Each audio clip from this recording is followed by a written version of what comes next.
point numéro 1 relatif aux délégations permanentes qui sont faites au maire. Donc un premier point relatif à la demande de subvention faite auprès de la CAF dans l'accompagnement de la rédaction de la CTG, de la Convention territoriale globale, pour un montant de 7 500 €. Et puis un autre point relatif à des indemnités liées à sinistres. Bon, vous avez les éléments sur le rapport. Je vous propose de passer donc au point numéro 2, le point suivant, donc l'approbation du procès-verbal de la séance du Conseil municipal du 10 mars 2022. Monsieur Moser. Ah, vous avez vu, je vous voyais près du... Oui, ben, juste une proposition, une remarque. J'ai lu attentivement ce rapport. Il se trouve que j'ai beaucoup pris la parole. Peut-être pas toujours clairement d'ailleurs, hein, c'est pas toujours simple. Donc dans ce rapport, il y a quelquefois une ou deux phrases qui sont tronquées. Et puis là où j'ai pas été clair, ça donne des mots un petit peu particuliers. Donc je trouve que c'est pas très très fidèle finalement. Et la proposition, mais je ne sais pas, c'est est-ce que la personne en charge de la rédaction de ce PV pourrait, quand elle a un problème par rapport à l'expression, peut-être prendre contact avec la personne concernée pour que les choses soient claires. Bon, il n'y a pas énormément de prise de parole, sauf quand je la prends peut-être un peu longuement. Mais voilà, donc si vous voulez, pour vraiment avoir un PV qui soit vraiment nickel, ce serait bien. Voilà, c'est tout, c'est une proposition et je voterai de toute façon le PV. Hein. Voilà. D'autres points. L'idée, en fait, c'était de... ça tombe bien, puisqu'en fait, on a une réflexion peut-être à simplifier ces PV, dans la mesure où maintenant, on a la retranscription vidéo, donc qui sont des échanges finalement encore beaucoup plus fidèles, dans la mesure où on a les éléments de contexte, et c'est pas forcément que du dialogue. Donc, voilà, il y aura sans doute des choses qui seront en cours et sur lesquelles vous serez consultés. Oui, non, c'est vraiment... je sais bien que c'est difficile, c'est une tâche lourde pour la personne qui fait ça. Elle retranscrit quelque chose qui est enregistré. Mais c'est vrai que là, il y a des moments où c'est presque incohérent pour un mot pour l'autre. Mais c'est pas grand-chose, mais je pense que pour que le PV soit justement aussi précis et fidèle que possible. Et quand la personne n'ajoute pas un élément qui a été dit, c'est embêtant aussi. Même si c'est pas fondamental, c'est embêtant. Je ne vais pas vous donner des exemples, mais... Voilà, donc c'est pas pour vous embêter, c'est vraiment une proposition. Non, il n'y a pas de souci, on sait que l'exercice est souvent pas fastidieux, mais en tout cas il est long, puisque voilà, il y a la retranscription, des fois sur la capture sonore qui peut des fois faire aussi un petit peu défaut, malheureusement à certains moments. Donc maintenant on a aussi également la vidéo, et ce que je disais, c'est qu'aussi la vidéo permet aussi, en complément de la retranscription écrite, d'avoir aussi à la fois l'ambiance, parce que c'est vrai que des fois dans l'écrit, on se rend compte que quand on parle, c'est entre le langage parlé et puis finalement le langage écrit. Bien évidemment, souvent, dans l'expression orale qu'on a pu avoir quand on la retranscrit par écrit, finalement, on n'a pas de... On se dit, c'est pas du littéraire, on va dire. Pour être totalement honnête, j'ai vérifié ce que j'avais dit sur Facebook, et c'est un bon moyen. Et quelquefois, je me dis, oh, qu'est-ce que c'est que ça? Il y a un mot là qui a été mis à la place d'un autre. En fait, c'est moi qui l'avais fait. Donc, quand ça peut, voilà, ça peut se corriger très facilement, plutôt que de dire après, on va corriger ou je ne sais quoi. Voilà, c'est tout. Eh bien, pas de souci. D'autres remarques concernant l'approbation du PV? Non? Je vous propose de passer au vote. Est-ce qu'il y a des votes contre? Des abstentions? Adopté à l'unanimité. Rapport numéro 3, subvention aux associations 2021. Monsieur Hennequin. Merci, monsieur le maire. Mes chers collègues, pour l'année 2022, il est proposé d'attribuer aux associations et organismes assimilés les subventions suivantes. Il est à noter une stabilisation de l'enveloppe par rapport à l'année 2021 et 6 nouvelles demandes, dont 2 concernant des nouvelles associations créées. Pour faciliter l'organisation des associations, le dépôt de demande de subvention exceptionnelle sera autorisé jusqu'au 1er novembre 2022. Il est rappelé que les aides octroyées par les personnes publiques rendent obligatoire la conclusion d'une convention avec les organismes de droit privé qui bénéficient d'une subvention d'un montant supérieur à 23 000 €. Cela concerne pour l'année 2022 l'association Sainte-Savine Basket qui bénéficie d'une subvention de fonctionnement d'un montant de 24 000 €. Aussi, mes chers collègues, il vous est proposé d'approuver les montants des subventions attribuées aux associations au titre de l'année 2022 telles qu'elles sont présentées dans le document annexé, d'autoriser le dépôt de demandes de subventions exceptionnelles jusqu'au 15 novembre 2022, d'approuver la convention si annexée entre la ville et l'association Sainte-Savine Basket, d'autoriser Monsieur le maire à faire les démarches utiles et à signer tous les documents nécessaires. Merci. Des remarques sur ce rapport ? Non. Je vous propose de passer au vote. Est-ce qu'il y a des votes contre? Des abstentions? Adopté à l'unanimité, je vous remercie. Rapport suivant, rapport numéro 4, école privée de Sainte-Savine Louis Brisson, participation communale aux frais de scolarité, Madame Caterino. Merci, Monsieur le maire. Mes chers collègues, l'école privée de Sainte-Savine a conclu le 22 octobre 2001 un contrat d'association avec l'État depuis la rentrée scolaire 2001-2002, ce qui oblige la commune à prendre en charge les dépenses de fonctionnement des classes élémentaires privées sous contrat d'association uniquement pour les élèves domiciliés sur son territoire. Marquez la pause. Sur la base de l'effectif 2021 pris en compte, cela concernerait 40 élèves à raison de 509,02 € par élève. La commune ne doit supporter les dépenses de fonctionnement des classes maternelles et enfantines privées que lorsqu'elle a donné son accord à la mise sous contrat d'association. Bien que la commune n'ait pas donné son accord à la mise sous contrat d'association des classes maternelles de l'école privée Brisson, elle a participé aux frais de scolarité de ces classes à hauteur de 295 € par élève en 2020 et 2021. Pour l'année 2022, la commune souhaite continuer en ce sens, même montant pour un nombre total de 26 élèves. Aussi, chers collègues, il vous est proposé une somme de 295 € pour chaque élève savinien des classes maternelles, une somme de 509,02 € pour chaque élève savinien des classes élémentaires. L'effectif pris en compte est celui du 1er octobre 2021. Merci beaucoup. Des remarques sur ce rapport? Non. Je vous propose de passer au vote. Est-ce qu'il y a des votes contre?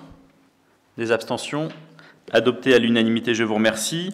Rapport numéro 5, organisation et tarification du camp été ado et primaire 2022. Madame Caterino. Merci encore.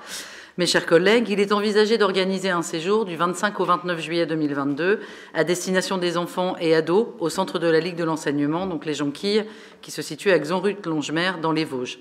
La thématique serait la nature avec des activités telles que VTT, escalade, kayak. Ce séjour a pour objectif de sensibiliser les enfants au sport, à la nature, à la biodiversité, par la découverte d'un milieu naturel, mais aussi par des gestes simples du quotidien pour apprendre à bien vivre ensemble. Le coût du séjour est de 4 900 € pour 20 enfants, 3 animateurs. La base tarifaire pour les familles est de 140 €. Pour que certaines familles puissent bénéficier d'un accompagnement financier CAF, le séjour est déclaré auprès de la SDJES et de VACAF. La collectivité prendra en charge 2 100 € du coût du séjour, les frais de personnel, le transport, sachant que les véhicules seront ceux de la collectivité. Aussi, mes chers collègues, il vous est proposé d'approuver l'organisation et la tarification du camp été ado et primaire 2022 et d'autoriser Monsieur le maire à faire les démarches nécessaires et à signer toutes pièces utiles. Merci. Est-ce qu'il y avait des remarques sur ce rapport? Non. Je vous propose de passer au vote. Est-ce qu'il y a des votes contre? Des abstentions? Adopté à l'unanimité, je vous remercie. Rapport numéro 6, subvention CAF. Madame Caterino. Merci. Mes chers collègues, le service enfance-jeunesse accueille des enfants en situation de handicap, autisme, troubles envahissants du développement, maladies dégénératives, dans les accueils de loisirs périscolaires et extrascolaires.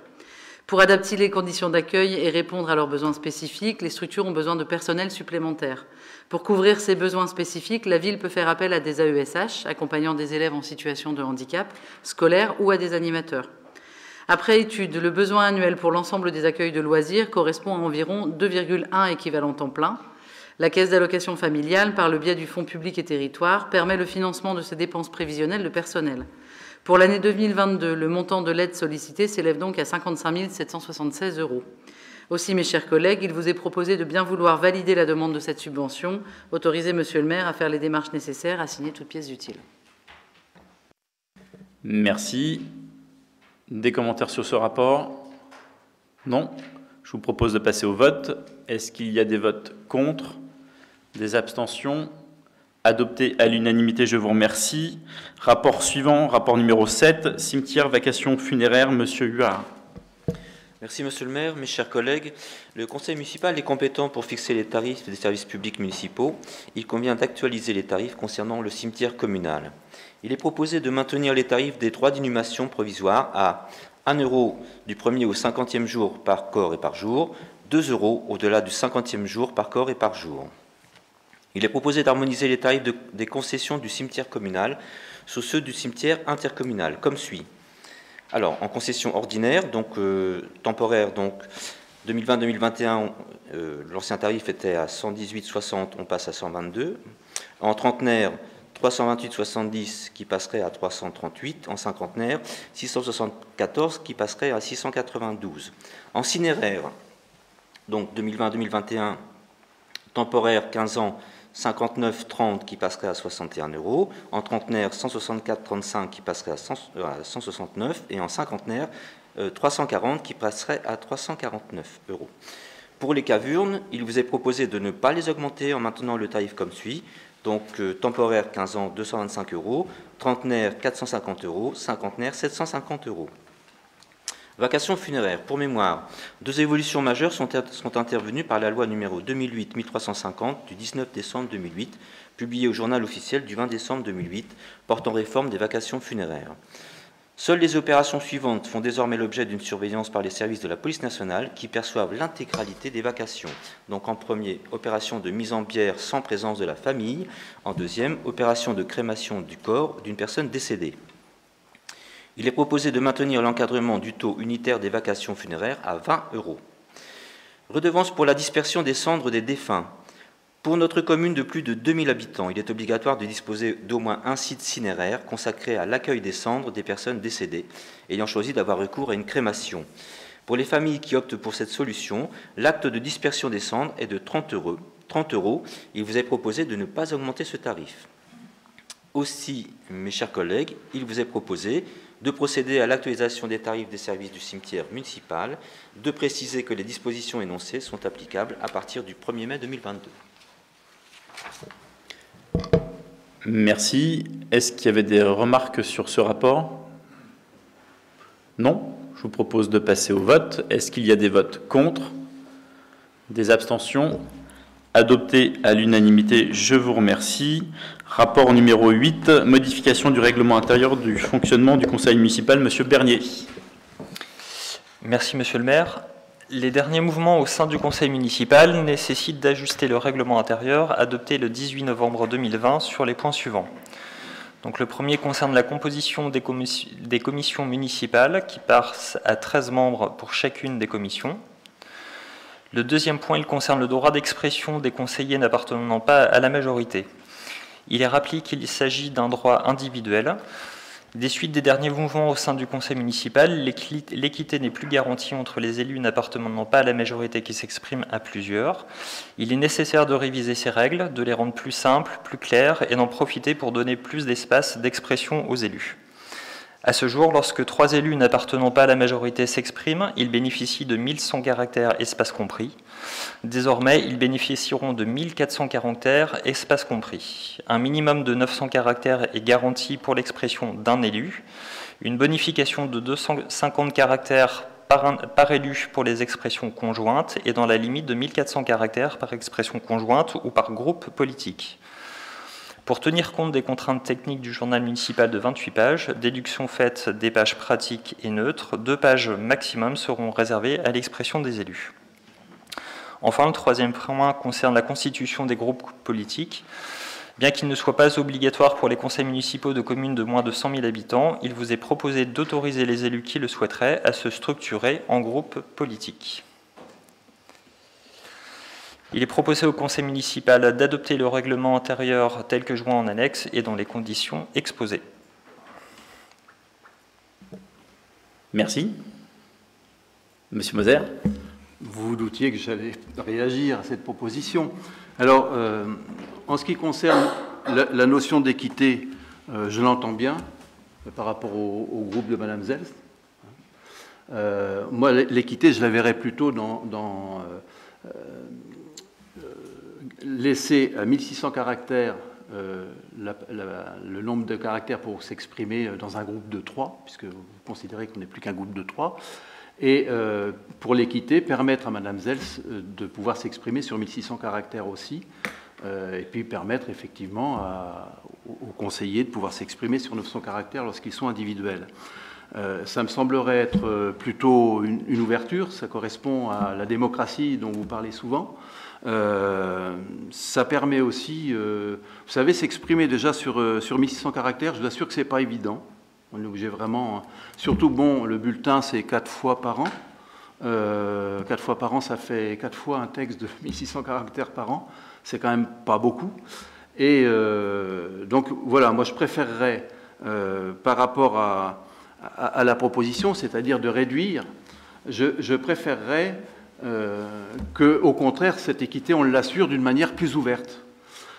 Sachant, on en a discuté déjà à la commission, M. Bernier connaît très bien mon avis, je l'ai donné au moment de la commission, sachant que il n'y a aucun texte officiel qui indique le nombre de caractères. Ça, c'est bien au bon vouloir de la municipalité, de la majorité, ce qui est normal. Je vais vous dire aussi, concernant cette longueur de texte possible, que j'ai regardé Presse 3. Hein, c'est tout proche de chez nous. Presse 3, c'est pratiquement le même format.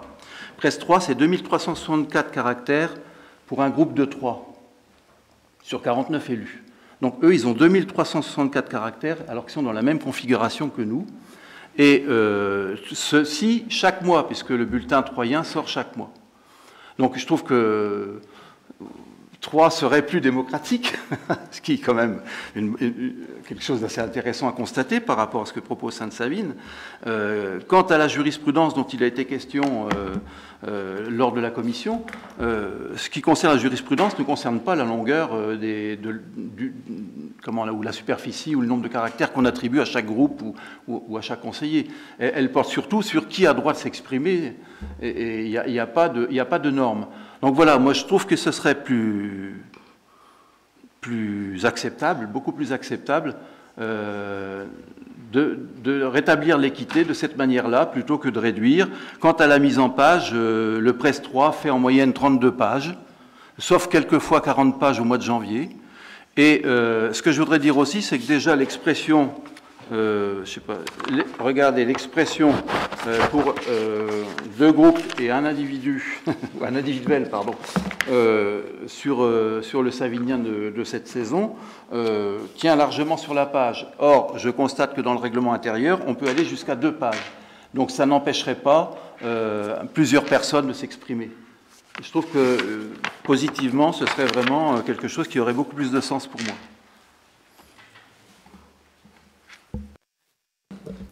Monsieur Bernier. Bon, il y a beaucoup de choses à dire sur sur nos voisins et amis. Je vais pas m'étendre. Vous aurez peut-être dû vous présenter du coup sur la commune de Troyes, si visiblement ils sont plus démocratiques et qu'il y a plus d'espace. Pas de polémique, c'était plutôt de l'humour. Merci. Bah, c'est justement, je vous réponds aussi avec humour sur le Presse 3. Vous parlez du coup d'équité en disant qu'il faut augmenter. C'est précisé en fait dans le projet. Actuellement, lorsque 3 conseillers n'appartenant pas à la majorité s'expriment, ils ont 1100 caractères. Ils passent à 1400, donc on est bien sur une augmentation. Votre droit d'expression, en fait, il diminue parce que, naturellement, vous êtes 2 fois... Non, je finis, s'il vous plaît. Vous êtes 2 fois moins. Vous avez perdu 3 conseillers municipaux, enfin 3 colistiers depuis le début du mandat. Il y a aussi beaucoup plus de personnes qui peuvent s'exprimer à titre individuel, parce que le droit d'expression, c'est un droit individuel. Donc, naturellement, il faut prendre en compte ces données pour garantir à chacun la possibilité de s'exprimer. Vous dites ensuite qu'il n'y a pas la possibilité de la jurisprudence, ne précise pas le nombre de caractères sur le pouvoir de la commune. Sauf que la jurisprudence, elle précise qu'il y a un nombre de caractères minimum pour que le propos soit audible, il soit compréhensible, et puis que les élus puissent s'exprimer avec un nombre de caractères, de phrases suffisantes. Et là où il faut peut-être faire la différence avec le journal municipal de nos amis, de nos voisins de Troyes, c'est que c'est aussi proportionné, c'est la jurisprudence aussi qui s'appuie sur ça, c'est aussi proportionné au nombre de pages du magazine du journal municipal. Là, dans notre magazine Le Savinien, donc une fois par trimestre, qui sort chaque jour de saison, si vous enlevez la couverture, le sommaire, les pages avec les numéros de téléphone, l'état civil, les infos pratiques, la page qui met en valeur les services municipaux, donc qui n'est pas pour le coup une page politique, la page qui est réservée au compte-rendu des conseils municipaux, c'est nos spécificités à Sainte-Savine, donc c'est un compte-rendu de l'ensemble des décisions qui sont prises par le conseil municipal. Donc là, on est en plein dans la démocratie dont vous vantiez du coup notre spécificité. Et puis, il y a également une page qui est dédiée aussi à l'expression des habitants. Donc 2 pages maximum pour l'expression des conseillers n'appartenant pas à la majorité sur un journal municipal de 28 pages, c'est assez suffisant. Vous parlez en plus de démocratie, je vous rappelle, alors je pense que vous êtes adressé vraiment aux mauvais élus. La démocratie, je suis quand même à l'origine du conseil du labo citoyen qui permet à 40 habitants de faire des choses de manière autonome, avec un budget autonome. Dans le labo citoyen, mais je finis de m'exprimer sur la partie démocratie, puisque vous êtes sur cet angle-là. Ça permet notamment à des gens qui étaient sur votre liste municipale à pouvoir faire des choses de manière totalement autonome.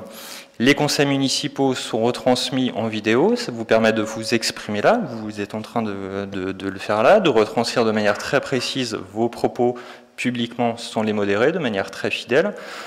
Donc, sur le terrain de la démocratie, je pense que vous vous adressez, à mon avis, aux mauvais élus. Ne tournons pas en polémique dans vos propos, ce que je disais, ce que je proposais. En ce qui concerne les caractères, quand vous dites 1400 pour nous et 2364 à 3, c'est quand même pas une mince affaire. Eh bien, allez vous présenter à 3, qu'est-ce que vous voulez que je vous dise? Je vais quand même pas vous répondre sur une comparaison entre 2 journaux municipaux qui n'ont pas les conseils municipaux ne sont pas les mêmes. Vous avez un conseil avec 49, avec 49, mais non, vous êtes en train de comparer 2 choses qui ne sont pas les mêmes, M. Moser. Je compare ce que je veux. J'ai pris ce journal parce que c'était celui-là, le bulletin. Ce qu'il faut savoir, c'est quand même le Presse 3, en plus, a 32 pages en moyenne. Donc nous, on a 28 pages en moyenne. Maintenant que ce qu'on met dedans, effectivement, c'est chaque commune qui le détermine. Mais je ne vois pas en quoi le fait de réserver 2 pages où ça peut tout à fait tenir. D'ailleurs, je regardais même en matière de caractère, ça tient beaucoup plus sur Presse 3 parce qu'ils ont pris quelques autres caractères. Je ne vais pas aller sur votre terrain professionnel. Je ne suis pas assez compétent pour ça.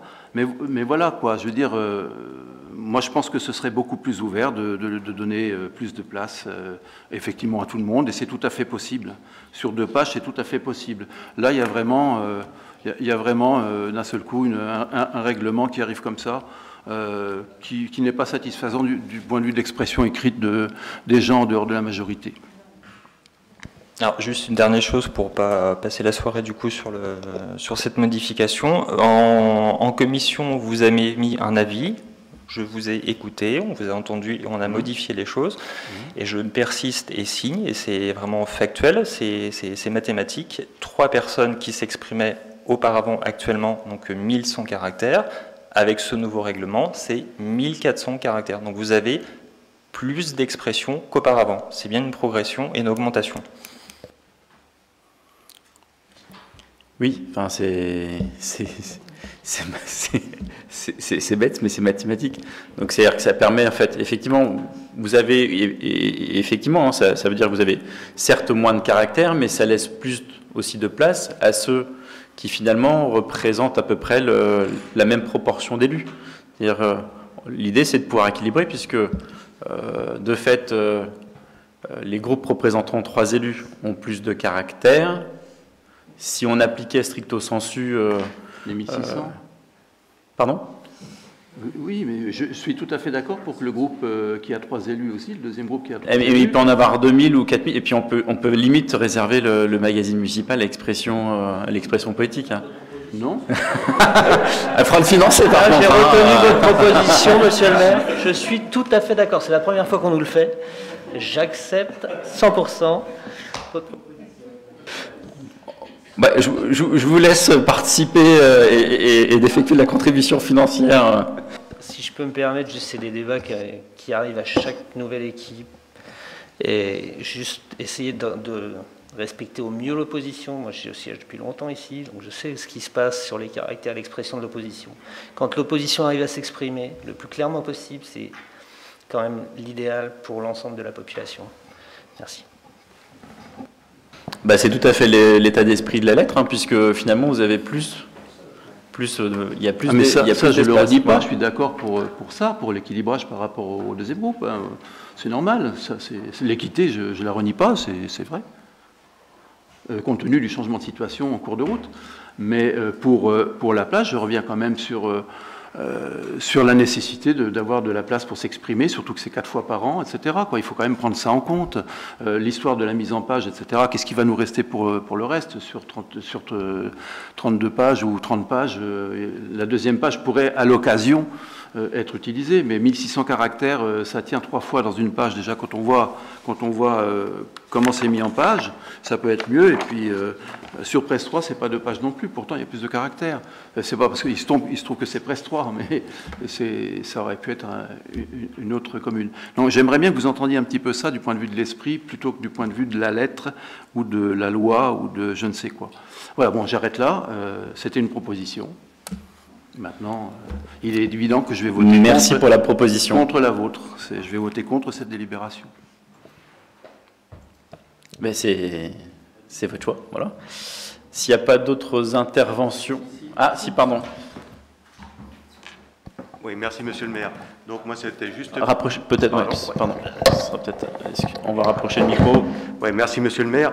Donc, moi, c'était juste pour signaler. Donc, nous, dans notre groupe, nous avions 1100 et quelques caractères. Maintenant, nous passons à 1400.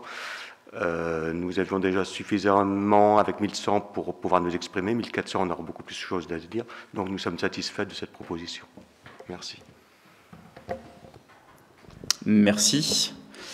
Est-ce qu'il y avait d'autres commentaires? Non. Je vous propose de passer au vote. Donc, est-ce qu'il y a des votes contre? Des abstentions? Adopté à la majorité, je vous remercie. Point suivant, rapport numéro 9, CLECT, approbation du rapport Lavaux. Et donc, nous avons un élu qui ne participera pas au vote, Monsieur Bernier. Monsieur Huard.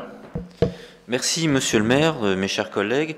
Lors de sa réunion dernière du 15 novembre 2021, la commission locale d'évaluation des charges et des ressources transférées, donc CLERC, a adopté 2 rapports d'évaluation financière.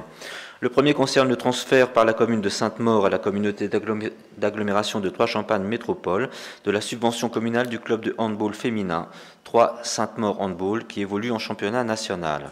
Le second rapport d'évaluation porte sur l'ajustement de l'attribution de compensation fiscale allouée à la commune de Lavaux à la suite d'un dégrèvement opéré par l'administration fiscale sur le produit initial de la taxe sur les surfaces commerciales transférées à Troyes-Champagne Métropole depuis sa création en 2017.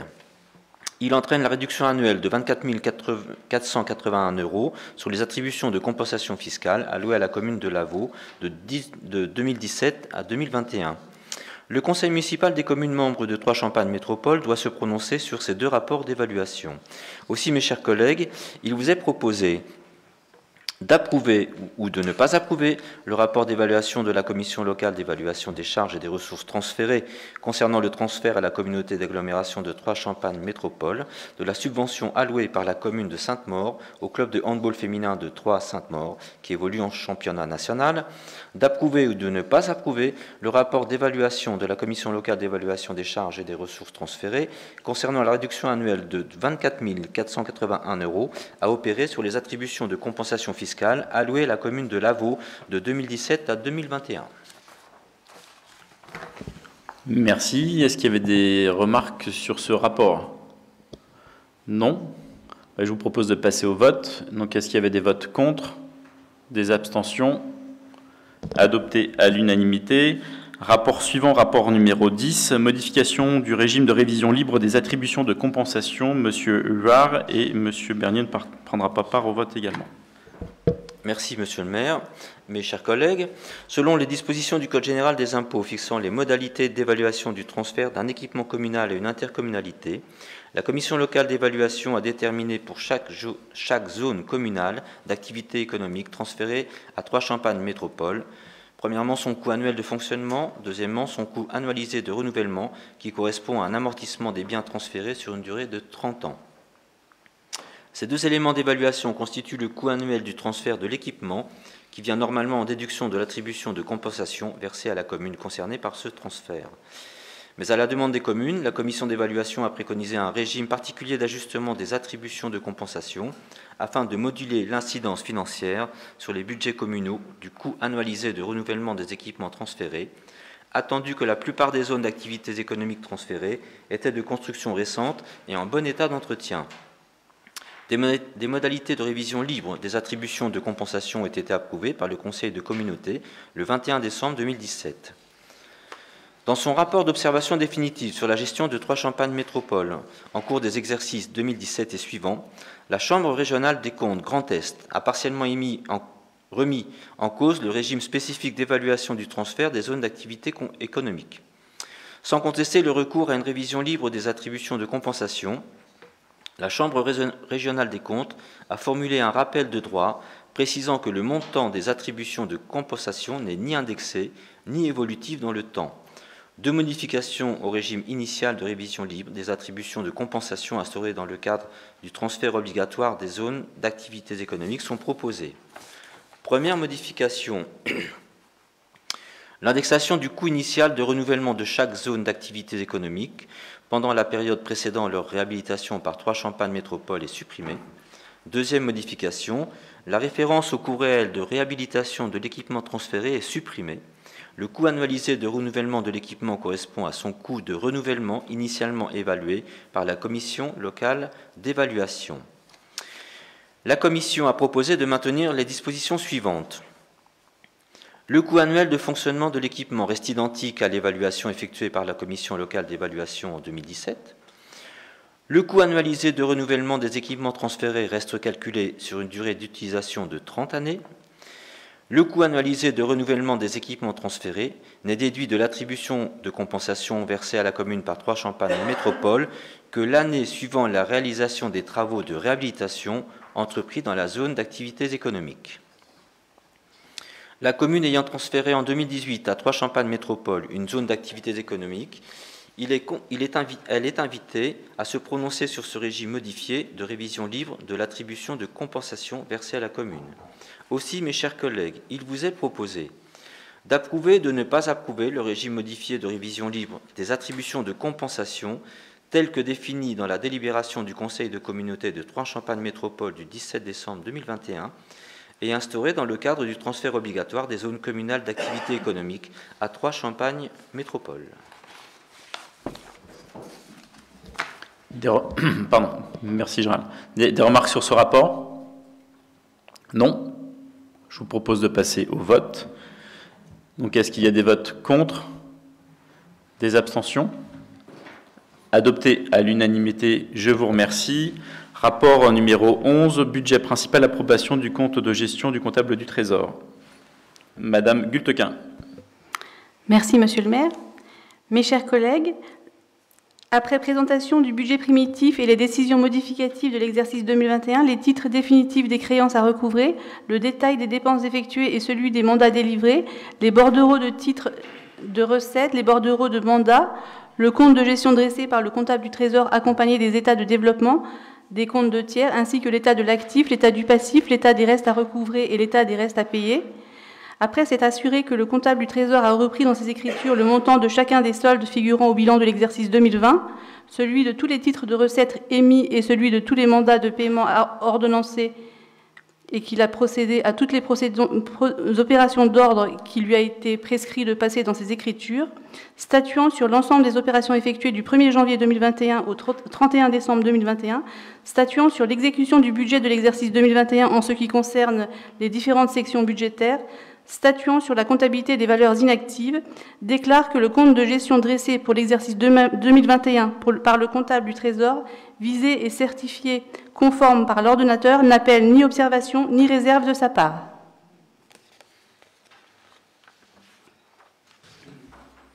Merci.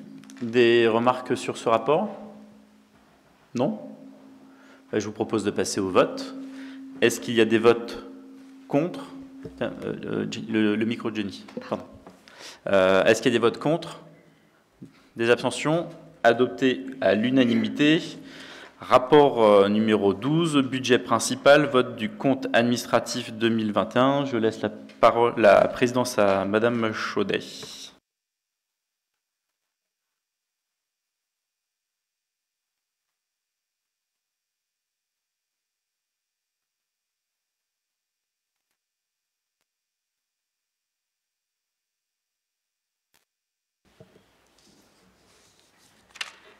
Mesdames et Messieurs les conseillers municipaux, comme l'exercice le demande, Monsieur le maire doit se retirer pour le vote du compte administratif.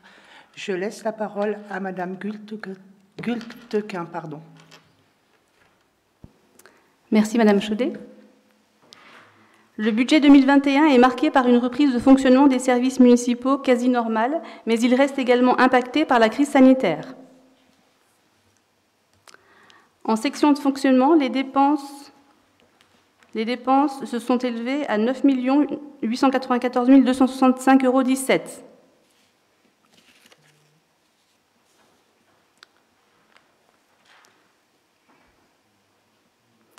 Elles représentent 9 267 544,56 € de dépenses réelles de fonctionnement, 626 720,61 € de dépenses d'ordre de fonctionnement.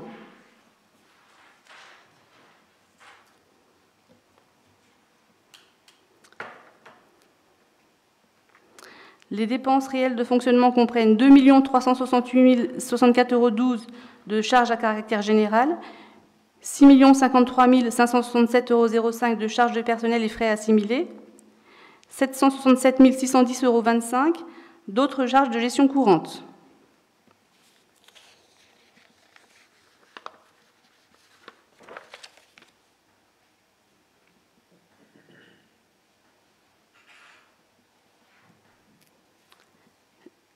Les recettes de fonctionnement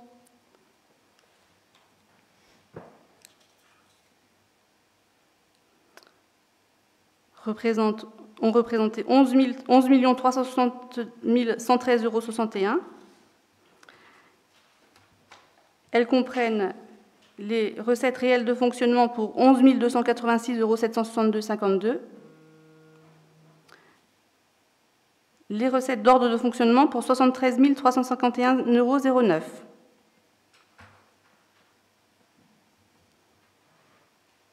Les recettes réelles de fonctionnement comprennent les produits de service pour 600 592,40 €, les impôts et taxes pour 7 574 194,50 €, les dotations, subventions et participations pour 2 854 094,08 € et 92 073,87 € d'autres produits de gestion courante.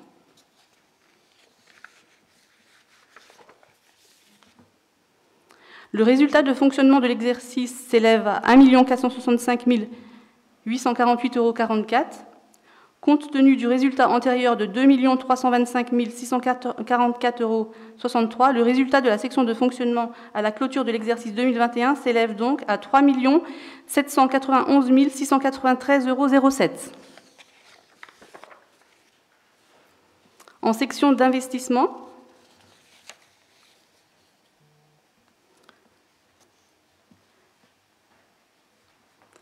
les dépenses se sont élevées à 2 120 1,28 €. Elles comprennent 1 910 161,72 € de dépenses réelles d'investissement, 209 839,56 € de dépenses d'ordre d'investissement.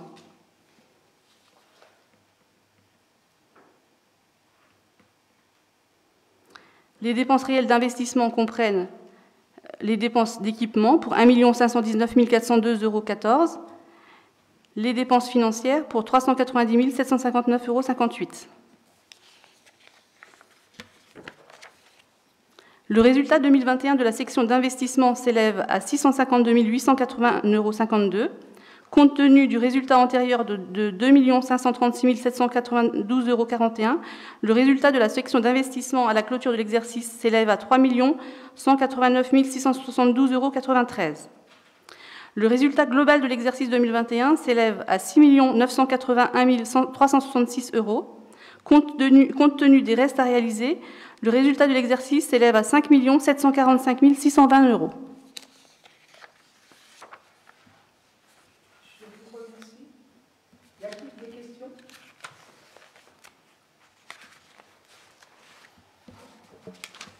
S'il n'y a plus de questions, nous allons passer au vote. Qui s'abstient? Qui est contre? Rapport voté à la majorité. Je vous remercie. Monsieur le maire peut revenir dans la salle.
Eh bien, rapport numéro 13, donc micro Jenny. Pardon. Donc rapport numéro 13, budget principal, bilan des acquisitions et des cessions immobilières pour l'année 2021. Monsieur Serre.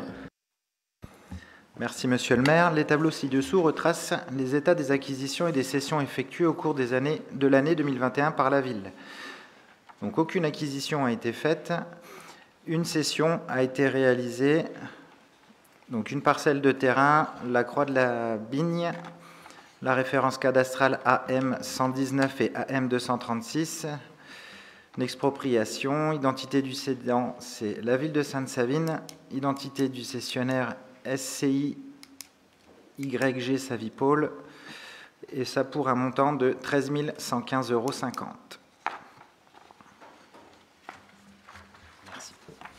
Merci. Hop, le micro. Des remarques sur ce rapport? Non? Je vous propose de passer au vote. Est-ce qu'il y a des votes contre? Des abstentions? Adopté à l'unanimité, je vous remercie. Budget principal, affectation du résultat d'exploitation de l'exercice 2021. Madame Gultequin. Merci, Monsieur le maire. Mes chers collègues,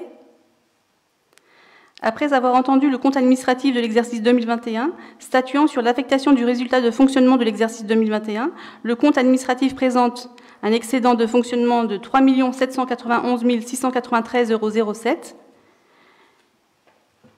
Il est proposé de mettre 1 200 000 € en réserve en recettes d'investissement. La différence, soit 2 591 693,07 € en report de fonctionnement.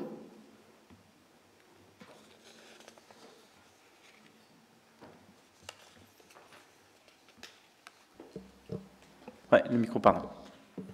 Des remarques sur ce rapport? Non? Je vous propose de passer au vote. Est-ce qu'il y a des votes contre? Des abstentions? Adopté à l'unanimité. Dotation de solidarité urbaine. Madame Gultequin.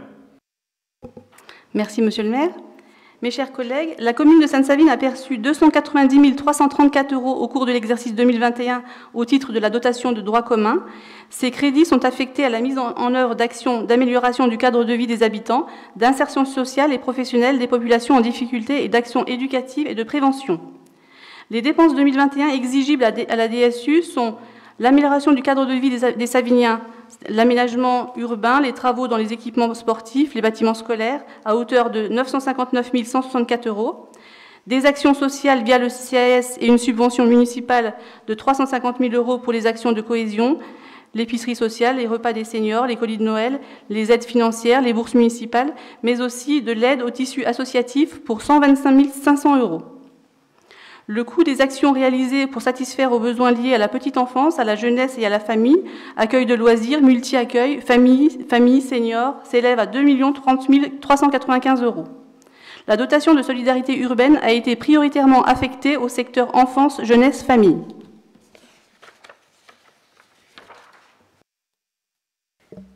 Merci. Est-ce qu'il y avait des remarques sur ce rapport? Non. Je vous propose de passer au vote. Est-ce qu'il y a des votes contre? Des abstentions? Adopté à l'unanimité, je vous remercie. Rapport numéro 16, fiscalité, impôt, taux 2022, Monsieur Serre. Merci Monsieur le maire. Mes chers collègues, depuis 2021, la taxe d'habitation sur les résidences principales n'est plus perçue par les communes mais par l'État. En contrepartie, le taux de la taxe foncière sur les propriétés bâties du département, 19,42%, a été transféré aux communes. Depuis 2021, toujours, les taux d'imposition s'élèvent donc à 45,39% sur le taux de taxe foncière sur les propriétés bâties, taux communal de 25,97%, plus le taux départemental de 19,42%, et à 38,78% pour le taux de taxe foncière sur les propriétés non bâties. Considérant que les finances de la collectivité sont saines et que la ville a la capacité d'équilibrer son budget, il est proposé de ne pas augmenter encore cette année les impôts sur le foncier bâti et non bâti. Merci. Merci. Des remarques sur ce rapport? Non. Je vous propose de passer au vote. Est-ce qu'il y a des votes contre? Des abstentions?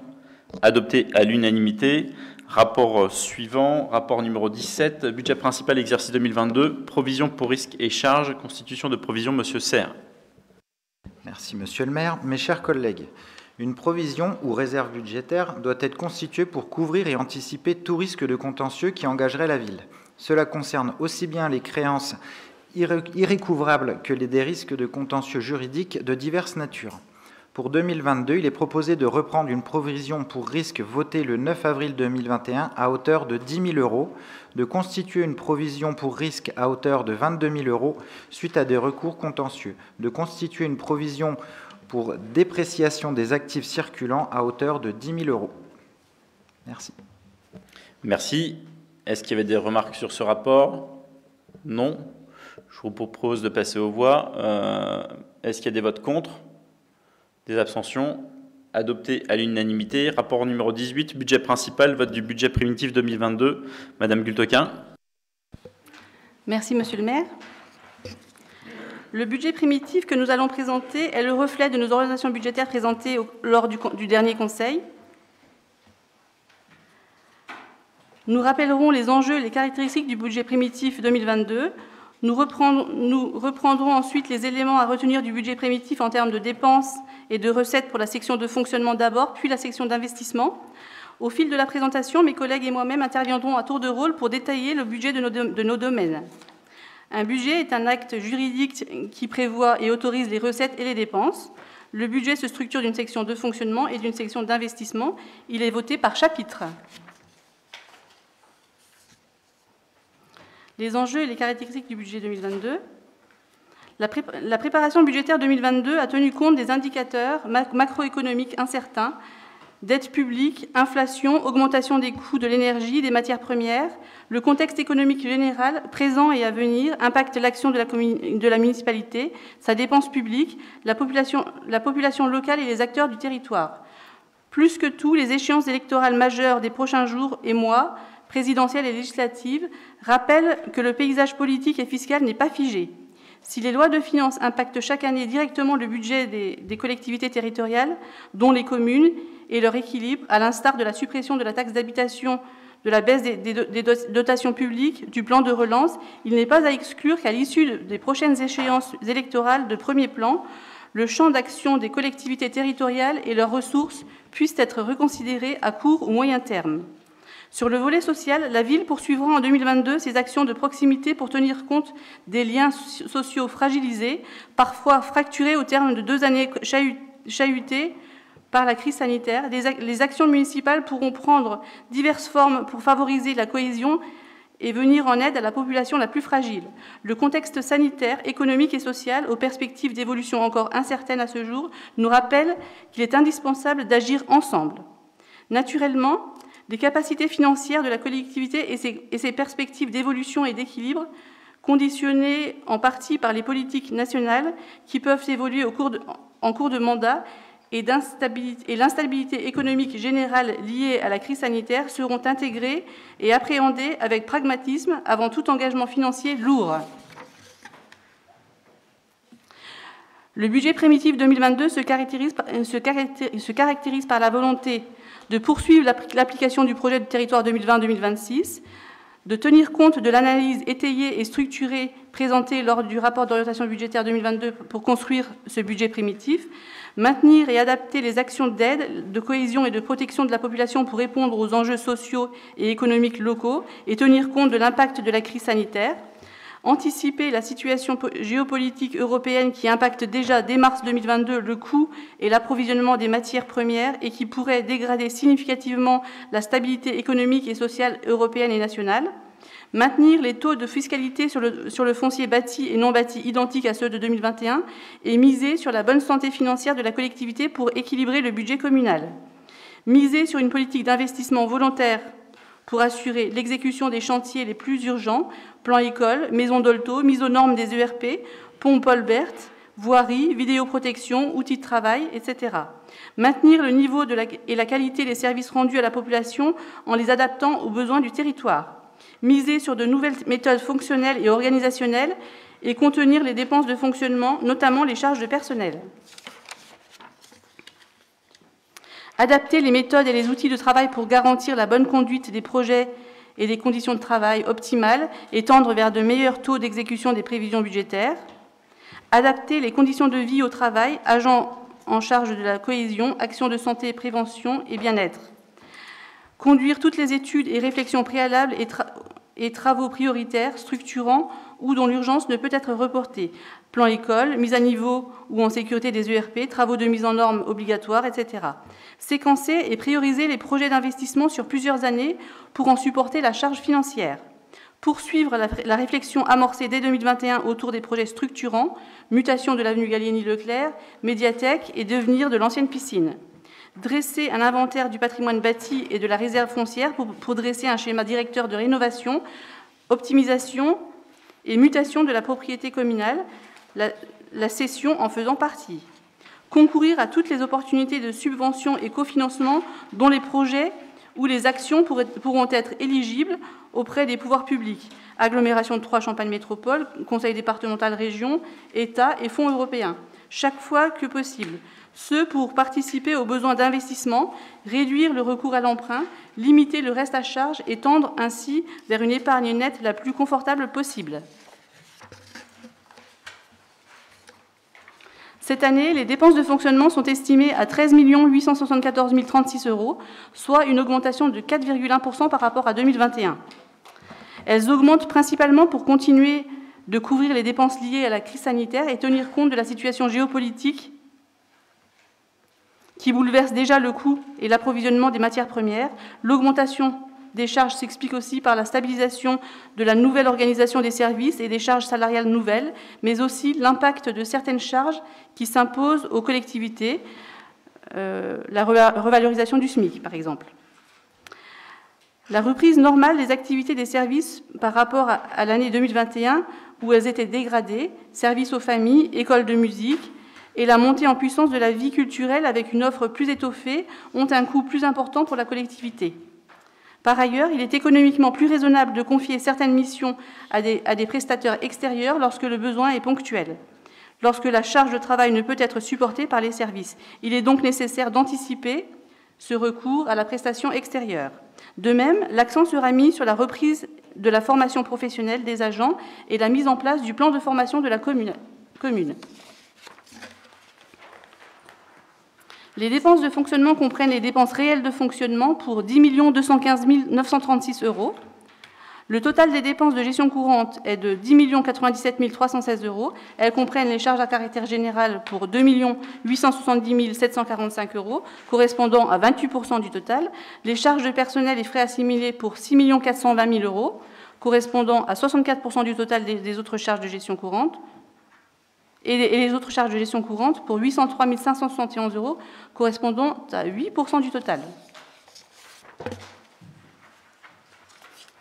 Les dépenses de fonctionnement dans les grandes lignes, maintien des lignes budgétaires pour répondre à la gestion de la crise sanitaire, anticipation des coûts des matières premières et des prestations de services en augmentation en raison de la situation géopolitique incertaine, préservation de l'action sociale avec une subvention significative au CCAS de 300 000 €, poursuite de la mise en place de nouvelles méthodes organisationnelles et fonctionnelles, outils, méthodes et contextes de travail, ressources humaines, reprise du plan de formation pour les agents, renforcement de services municipaux en tension et montée en compétences de services stratégiques, police municipale, services techniques, communication, finances publiques, charges de personnel en augmentation de 1,9% par rapport à 2021, soit un total de 6 420 000 €. Les charges à caractère général de 2 870 745 € concernent toutes les dépenses courantes de la collectivité. Elles sont en augmentation de 14%. La répartition des charges à caractère général par secteur, 28% pour le secteur patrimoine bâti, 24% pour le secteur administration générale, 20% pour le secteur aménagement du territoire, 14% pour le secteur cohésion sociale, 11% pour le secteur culture, 2% pour le secteur citoyenneté, 1% pour le secteur développement économique. Je laisse la parole à Martine Chaudet pour le détail du secteur développement économique. Merci beaucoup.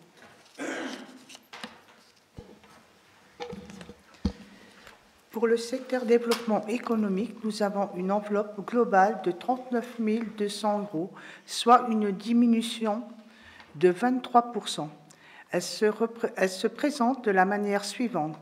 33 400 € pour le commerce et l'artisanat, 10 000 € pour le renouvellement du dispositif Minimis, 10 000 € pour le plan commerce, dont 50% seront cofinancés par la Banque du Territoire, 3 000 € pour la mise en valeur des vitrines des commerces vacants, 10 400 € pour l'animation, marché des créateurs, concours des vitrines, 5 800 € pour l'entrepreneuriat de l'ESS, soit une augmentation de 45%. 300 € pour le renouvellement d'un réseau RTES, 3 000 € pour le renouvellement du partenariat avec le pôle Aubois l'ESS, 2 500 € pour la mise en place d'actions de promotion de l'ESS.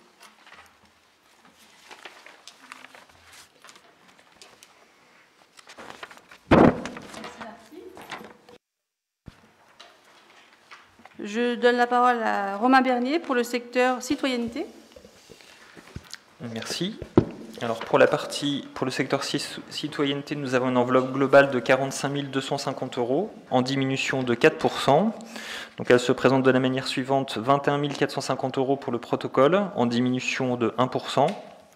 Alors dans le détail, il y a 20 750 € pour l'événement des fêtes et cérémonies et 700 € pour les frais divers. Ensuite, dans ce budget, 19 300 € pour la démocratie participative avec une diminution de 7%, donc avec des besoins qui sont à la baisse, mais un service qui est toujours maintenu au maximum.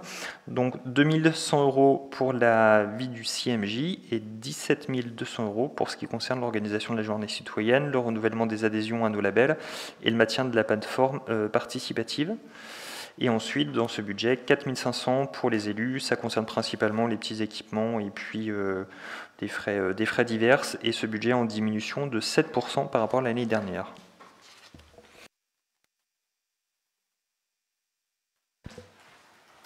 Merci Romain. Pour le secteur administration générale, nous avons une enveloppe globale de 690 595 € en augmentation de 11,48%. L'enveloppe concerne pour 162 080 € les ressources humaines, soit une diminution de 20,8%. Pour 160 800 € l'informatique, soit une augmentation de 25,3%.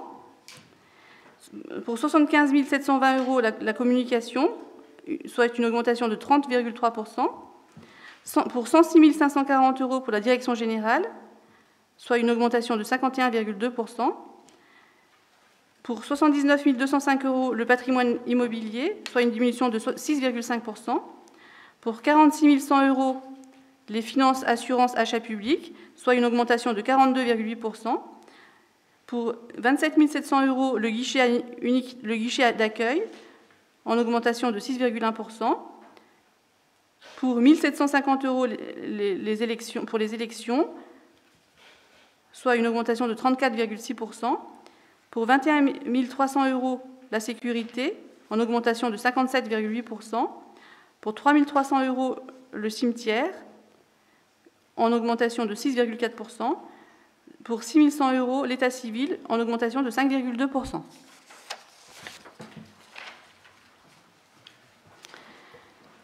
Je laisse la parole à Bastien Blanchot pour le secteur aménagement du territoire. Merci. Il sera consacré cette année une enveloppe globale de 573 030 € pour le secteur aménagement du territoire, soit une augmentation de 20,5% par rapport à l'exercice précédent. Cette enveloppe se présente de la manière suivante: 312 300 € pour le secteur voirie réseau, soit une augmentation de 8%. 238 650 € pour l'espace public, l'environnement, la propreté urbaine et les espaces verts, soit une augmentation de 33,6%. Et 22 080 € pour l'urbanisme foncier habitat, soit une augmentation de 240,74%, qui s'explique notamment par la récente obligation légale de dématérialisation des autorisations d'urbanisme qu'on a été obligé de mettre en place, et également l'adhésion au service commun d'instruction des demandes d'urbanisme via 3 Champagne Métropole, pour lequel on a provisionné une somme, car ces demandes sont facturées à l'acte. Donc comme c'est un service qu'on met en place, voilà, on a provisionné en ce sens-là, ce qui explique l'augmentation de 240,74% qui peut paraître un peu importante.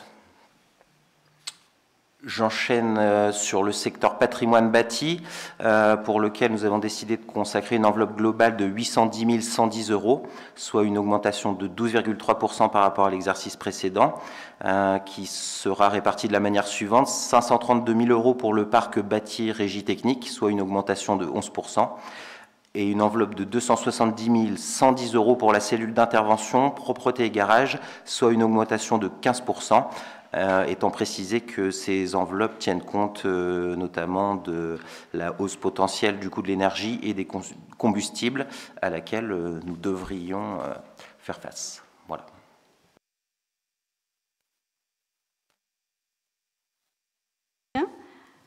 Je donne la parole à Cécile Ribaille pour le secteur cohésion sociale. Merci Jenny. Donc, alors, pour le secteur cohésion sociale, nous avons une enveloppe globale de 401 330 €, soit une augmentation de 5,3%. Elle se présente de la manière suivante. Donc, 318 390 € pour l'enfance, jeunesse, administration générale, soit une augmentation de 0,4%. 46 790 € pour l'animation de la vie locale, soit une augmentation de 45,6%. 34 900 € pour la petite enfance, soit une augmentation de 13,7%, et 1 250 € pour le guichet accueil qui reste stable.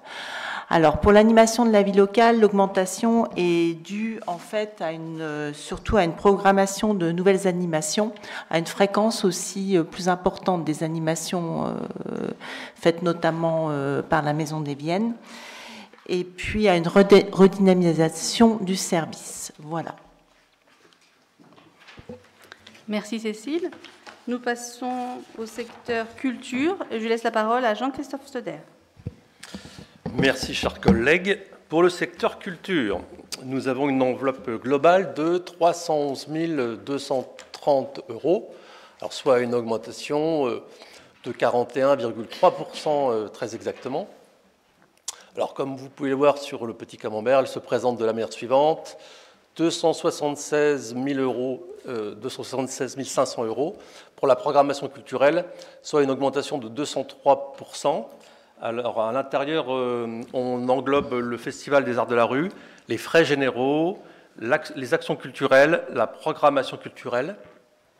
Également, elle se répartit avec 6 210 euros pour l'école de musique et de danse, soit une augmentation de 12,7%, et par le coût de 28 520 euros pour la médiathèque, soit une augmentation de 14,4%.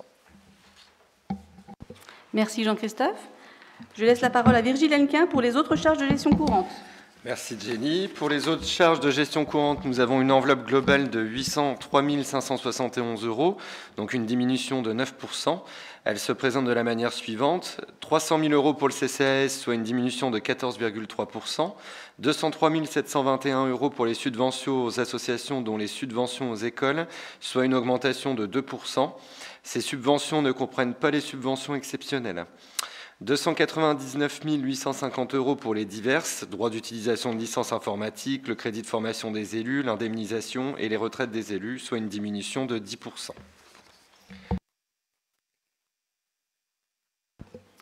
Merci Virgile. Ce qu'il faut retenir du budget primitif 2022 en termes de recettes de fonctionnement. Les recettes de fonctionnement représentent 13 874 036 euros, soit une augmentation de 4,1% par rapport à 2021. Les recettes de fonctionnement représentent 80% des recettes réelles, 19% de résultats antérieurs reportés, 1% de recettes d'ordre. Les grandes lignes, les recettes issues de services rendus à la population sont prévues en hausse par rapport aux prévisions 2021 si l'on considère qu'elles reprennent un déroulement normal. Il est rappelé que le conseil municipal ne vote plus le taux de taxe d'habitation. Pas d'augmentation d'impôts, les taux de fiscalité sont stables.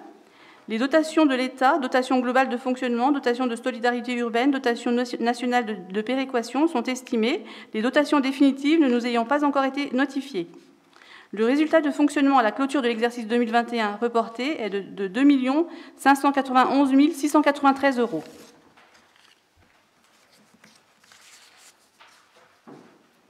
Ce qu'il faut retenir du budget primitif 2022 en termes de dépenses d'investissement. Les dépenses d'investissement sont estimées à 8 822 306 euros, soit une augmentation de 2,3% par rapport à 2021. La ville recourt aux autorisations de programme et de crédits de paiement pour organiser la gestion budgétaire des investissements. Les projets d'investissement sont les travaux de rénovation du beffroi de l'église pour 2 249 738 euros, le projet d'aménagement de l'extension de la médiathèque pour 463 272 euros, la mise à niveau des installations électriques, électricité et de chauffage du bâtiment Dolto pour 971 857 euros, la voirie réseau travaux pour 734 000 euros, performance énergétique, réduction de l'impact carbone 191 000 euros, développement de nouveaux équipements informatiques et logiciels métiers pour 109 150 euros, la mise aux normes ou en sécurité d'ERP 260 000 euros, acquisition de matériel pour la salle de spectacle, des perches, des projecteurs, etc. pour 99 470 euros. Les crédits inscrits au budget primitif 2022 intègrent les reports 2021 pour 1 394 840 euros.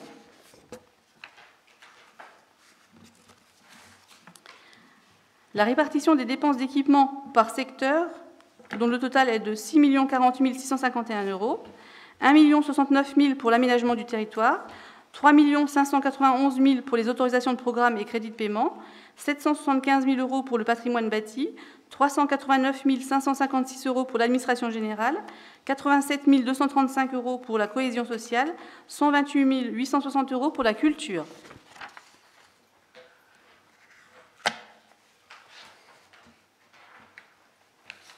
Je laisse la parole à Bastien Blanchot pour le détail du secteur aménagement du territoire.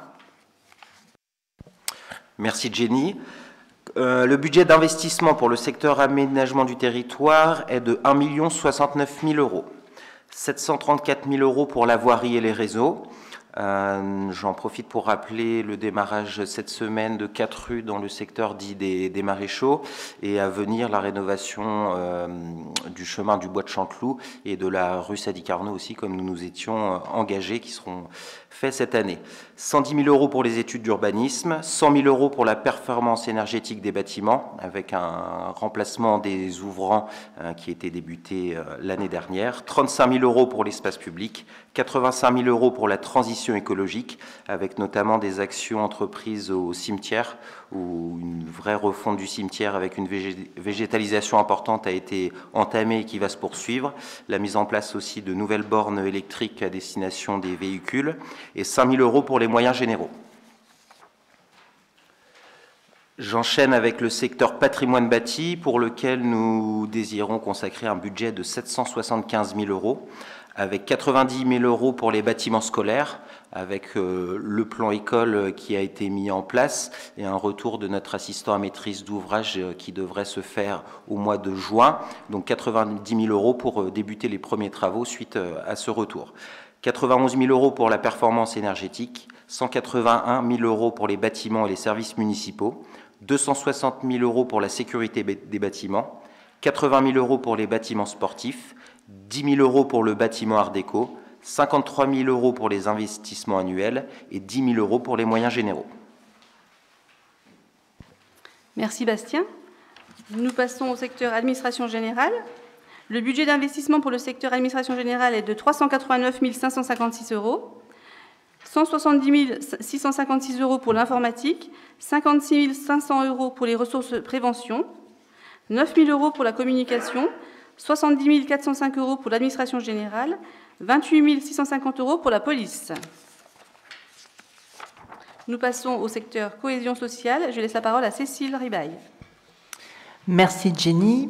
Donc, concernant le budget d'investissement pour le secteur de la cohésion sociale, qui sera donc de 87 235 €. Nous considérons donc 7 730 € pour l'animation de la vie locale, 23 000 € pour la démocratie locale, 13 475 € pour la petite enfance et 43 030 € pour l'enfance.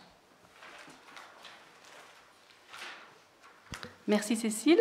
Nous passons au secteur culture. Je laisse la parole à Jean-Christophe Stoder. Merci Jenny. Le budget d'investissement pour le secteur culture est de 128 860 €, donc réparti comme suit: 109 470 € pour la programmation culturelle, 5 000 € pour le patrimoine, 6 840 € pour la médiathèque et 7 450 € pour l'école de musique et de danse. Merci Jean-Christophe. Nous passons aux autorisations de programme et crédits de paiement. Le budget d'investissement pour les autorisations de programme et crédits de paiement est de 3 591 000 €, 938 000 € pour Dolto, 2 243 000 € pour l'Église, 410 000 € pour la médiathèque.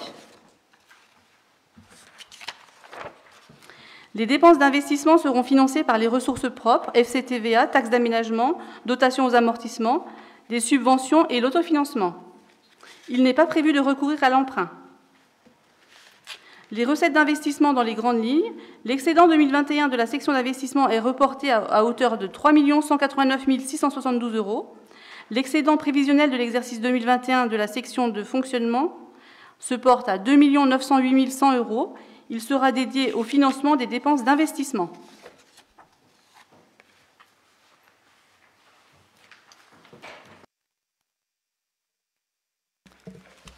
Merci beaucoup pour cette présentation. Tout d'abord, un merci à l'ensemble aussi des services qui ont travaillé sur ces différents dossiers, puis après les services qui seront bien évidemment en charge des réalisations de toutes les actions qui sont couchées sur le papier, puisque il y a l'écriture sur le papier, mais ensuite il y a les actions, et les actions sont portées par les équipes. Des commentaires sur ce budget? Monsieur Moser, allez-y, je vous en prie. Ce ne sera pas long. Il y a deux questions d'abord qui n'ont pas de rapport entre elles. La première question porte sur le marché global de l'énergie que le SDDEA permet aux collectivités, le marché groupé, de réaliser sur 2 ou 3 ans. Quand sera-t-il renouvelé? Est-ce qu'il a été relancé quand? C'est important parce que ça va arriver, il n'y aura plus les mêmes prix. Hein. Je pense que là, il va y avoir un gros coup de semonce sur... C'est ce qui a été évoqué aussi en propos liminaire. Sur le marché, alors il y avait à un moment donné des prix qui semblaient... qui normalement sont censés être bloqués. Pour autant, je pense qu'on a quand même une certaine... voilà, on a une incertitude qui est accrue parce que bon, s'engager sur du tarif bloqué... à un moment donné, l'écart, faudra qu'il soit absorbé par quelqu'un qui...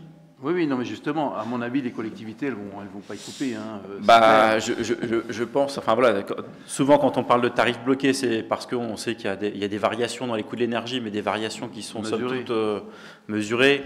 Là, malheureusement, j'oserais dire, on est, comme on le rappelait dans le propos introductif, on est vraiment sur du... Oui, j'entends bien, mais je répète ma question. On est pour l'instant sur un marché en cours. Quand ce marché va-t-il être renouvelé ou abandonné? Je ne sais pas, mais les DEA avaient fait quand même un travail intéressant parce que ça permettait de descendre les coûts. Maintenant, qu'est-ce que ça va donner? C'est une vraie question par rapport justement au budget, non seulement de cette année, mais des années qui viennent. Sur l'échéance, honnêtement, j'ai plus en tête. Voilà. Personne ne s'en souvient. On pourra se renseigner. Voilà. C'était un marché de 3 ans, je crois. Ouais, mais là, vraiment, j'ai pas... À mon avis, il va être renouvelé d'ici pas tard. Hein. Parce que 2022, je ne sais pas si on l'a renouvelé en 2020 ou 2019, je ne sais pas si quelqu'un s'en souvient. Donc ça va tomber là, peut-être sur ce budget 2022. C'est ma première remarque et c'était ma première question. Qui n'a rien à voir, dans une des lignes budgétaires, vous attribuez en termes de dépenses 20 000 euros pour des études. À quoi correspondent ces 20 000 euros? C'est-à-dire quelles études sont prévues pour cette année? Ou est-ce que c'est une attribution comme ça globale au cas où? C'est une attribution globale, parce que finalement, on retrouve aussi des études aussi sur un certain nombre d'aussi de chantiers. Donc c'est oui, justement. Il y a des études qui sont identifiées sur certains dossiers, puis là c'est de l'inscription, pas en réserve, mais en tout cas en écriture budgétaire. Est-ce que sont contenus là-dedans l'étude sur les flux de circulation et le stationnement? Celle-là, elle est même en cours de restitution, on va dire. D'accord. Donc c'était les deux questions que je voulais poser. La deuxième, c'est en liaison avec ce dont vous parlez dans la présentation du budget de cette année, mais plus largement, Gallieni-Leclerc. Comme vous n'aviez pas répondu à ma question sur où en était-on des contacts ou des avis avec les collectivités concernées, qui sont en quelque part propriétaires de cet axe-là, une collectivité comme TCM sur Gallieni et puis une collectivité comme le département qui n'a pas envie de garder des voies urbaines à charge et qui préférerait soit les céder aux communes, soit les céder à TCM dont finalement c'est la vocation pour des voies structurantes comme ça. Voilà. Est-ce qu'il y a des contacts? Est-ce que François Barouin ou le président du département, Philippe Pichery, ont déjà... Est-ce que vous avez pris la tâche? Où en êtes-vous? Vous ne m'avez pas répondu, c'est que ce n'est pas encore fait, je suppose. De toute façon, là, il y a... On risque de se heurter à une fin de non-recevoir, là. Pour ce projet-là. Après, pour l'instant, c'est clair. Là, de toute manière, en fait, c'est ce qu'on disait. Nous, on n'a pas inscrit, mais en tout cas, on propose à ce que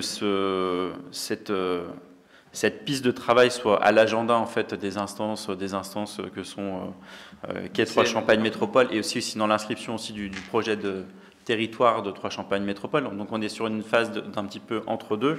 Parce qu'on a l'écriture du projet de territoire et on souhaite que notamment cette réflexion puisse aboutir dans l'écriture du futur projet de territoire. Donc je vous invite à participer. Donc j'y participe. On pousse le dossier. Il y a d'autres communes aussi qui sont attentives. Typiquement la Rivière de Corps, dans le cadre de son PLU, réfléchit aussi sur des connexions futures avec un axe structurant que serait l'axe Pôle-Gare-Parc du Grand 3. Il y a bien évidemment une partie qui est gérée par le département, donc là il y a des choses et des échanges qui commencent à être noués, puisqu'il y a aussi d'autres voies départementales sur lesquelles on va reprendre le lead, donc voilà, notamment une discussion sur Doumer et puis d'autres. Et puis pour l'axe communautaire, bah, c'est... Il y a Doumer, Chanteloup et... Ouais. Voilà, il y a un certain nombre. Après, il y a en priorité ce qu'on avait identifié, c'était quand même Doumer, parce que là, sur des fois des aménagements futurs qui pourraient être entrepris finalement plutôt, quand je dis rapidement, c'est pas forcément demain, mais voilà, il y a une vraie continuité, il y a peut-être des aménagements, puis il y a des vraies problématiques aussi liées au stationnement. Je pense que vous en étiez déjà. Sur Doumer, l'aménagement a été fait par le département, c'est vrai. Mais ce qui concerne des aménagements visant à modifier le flux, le stationnement et tout qui pose problème, c'est, je crois, c'est la commune, c'est le pouvoir de police du maire. L'idée, c'est de pouvoir prendre le lead, parce que finalement, prendre le lead sur quelque chose qui vous appartient pas, c'est toujours un peu compliqué. Donc l'idée, c'est des choses qui ont été d'ores et déjà, des contacts qui ont déjà été entrepris, qui avancent plutôt bien, notamment sur Doumer. Sur le pôle gare parc du Grand 3, bah ça, c'est des choses qui mettent du temps, puisque demain, il y aura quand même... Si demain ça s'est entrepris comme travaux, bah, il y aura bien évidemment des coûts derrière, donc ça sera un vrai investissement. C'est pour ça qu'on essaye de pousser ce dossier dans le calendrier des instances et au niveau de la réflexion. Donc on avance nous aussi sur la réflexion pour donner aussi de la matière au niveau de l'agglomération pour sa réflexion. Puisqu'il y a vraiment, on va redire le focus, hein, c'est pas forcément quelque part un projet savino-savinien, puisque pour nous, et c'est ce qu'on essaye aussi de faire comprendre, c'est on a vraiment un axe communautaire, un axe structurant qui part vraiment en fait de l'entrée de Troyes, on va dire le pôle gare, jusqu'à une sortie, donc sur le parc du Grand Troyes, même on pourrait même dire jusqu'à l'entrée-sortie d'autoroute. Il y a une vraie orientation. On sait que demain aussi, on a le parc du Grand 3 qui va accueillir de plus en plus de collaborateurs, puisqu'il y a des projets, il y a des projets qui sont en cours et qui sont validés.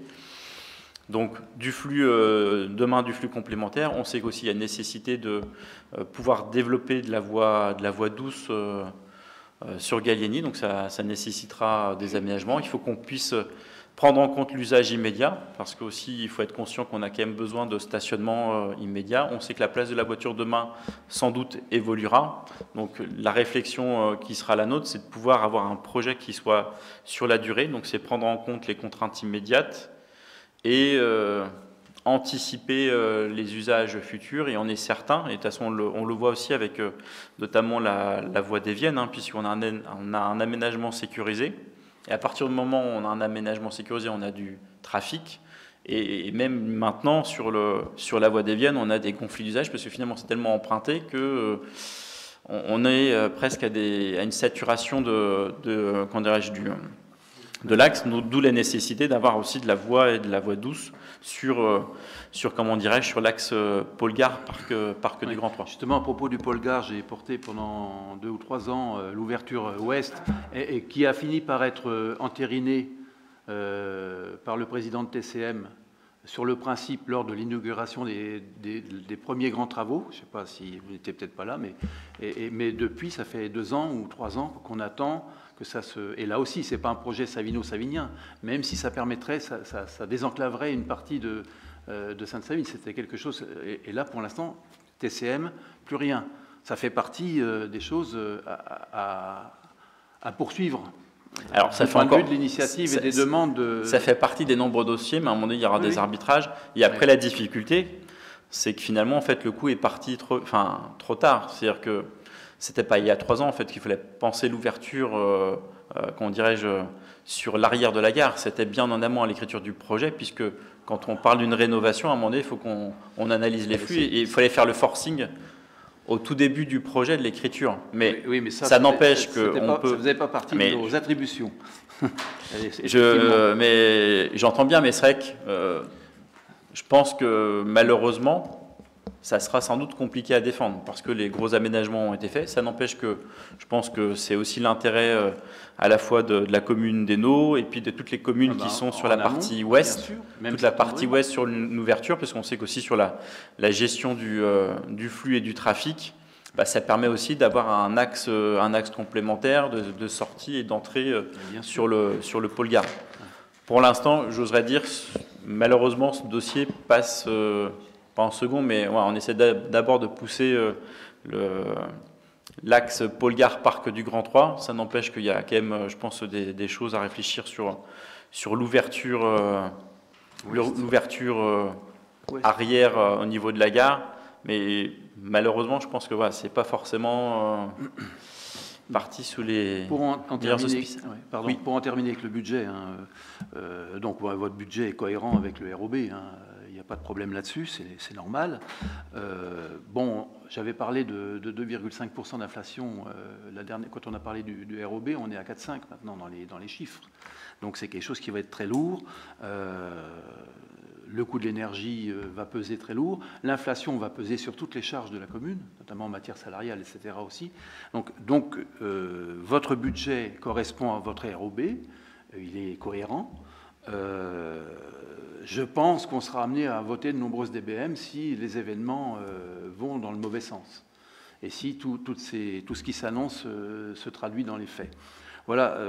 Par contre, nous-mêmes, on a déjà émis, je ne vais pas reprendre les réserves qu'on a émises sur certains aspects de votre politique budgétaire et de vos choix, donc je ne vais pas revenir là-dessus. Donc en conséquence, on est en réserve, on observe et on s'abstiendra.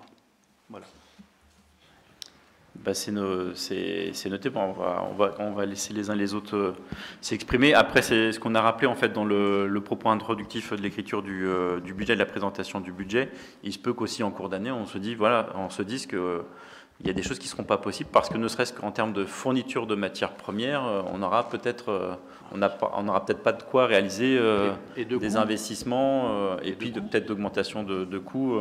Voilà. Donc, ça n'empêche qu'on soit droit d'avancer, de lancer des choses. Et puis, comme la gestion de la crise sanitaire nous l'a montré, c'est qu'à un moment donné, quand c'est plus possible, on ne fait plus. Mais sinon, par contre, on continue à avancer. Si on se met des barrières tout de suite, finalement, on ne ferait plus grand-chose. Mais je prends note de votre message et commentaire. Monsieur Dulst. Oui, dans la même logique, monsieur le maire, on vous a dit notre soutien lors de la présentation du budget. Maintenant, après, on va dire l'endormissement un petit peu de la commune, l'urgence est vraiment à l'action, à la mise en œuvre de tous les chantiers, parce que, comme disait monsieur Moser, l'augmentation des coûts des entreprises va vous rattraper dans dans tous les différents projets que vous mettez en œuvre. Donc c'est vraiment le coup d'accélérateur sur ce début d'année qu'il faut vraiment insister pour déployer vos équipes pour que l'ensemble des projets soient réalisés, parce que de toute façon les matières premières n'arrêtent pas d'augmenter, les budgets des entreprises vont vous rattraper sur les différents projets de la municipalité. Oui, c'est ce qu'on essaie de faire. D'autres commentaires? Ah bon? Eh bien, s'il n'y a pas de... Oui, monsieur Marnier. Ouais, juste une petite précision du coup par rapport à ce qui a été dit sur l'augmentation des coûts. Ce qu'on avait fait en fait en premier lieu, c'était déjà de sécuriser tout un tas de choses, notamment ce qu'on avait appelé la mise à niveau des conditions de travail et des outils de travail, notamment avec les véhicules. Par exemple, on avait des gros problèmes d'approvisionnement, mais déjà avoir du matériel de travail qui permet déjà de travailler dans des bonnes conditions et de sécuriser un petit peu le faire, c'était déjà une des priorités. Merci. Pas d'autres commentaires. Je vous propose de passer au vote. Est-ce qu'il y a des votes contre? La technique nous lâche. Donc des votes contre, non. Des abstentions? C'est noté. Adopté à la majorité, je vous remercie. Trois abstentions. Rapport suivant. Alors, j'en étais... Rapport 19, pardon. Budget principal, gestion budgétaire, autorisation de programme, crédit de paiement. Madame Gultequin. Merci, monsieur le maire. Mes chers collègues, certaines opérations pluriannuelles d'investissement sont gérées grâce à la technique des autorisations de programme et ont été votées par le conseil municipal du 9 avril 2021.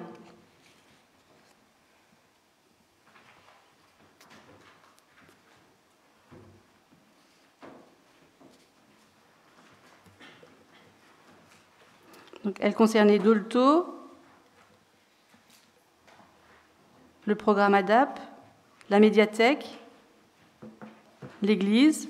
Au vu des opérations payées en 2021 et de l'état d'avancement des opérations, il est proposé de réviser ces autorisations de programme telles que présentées.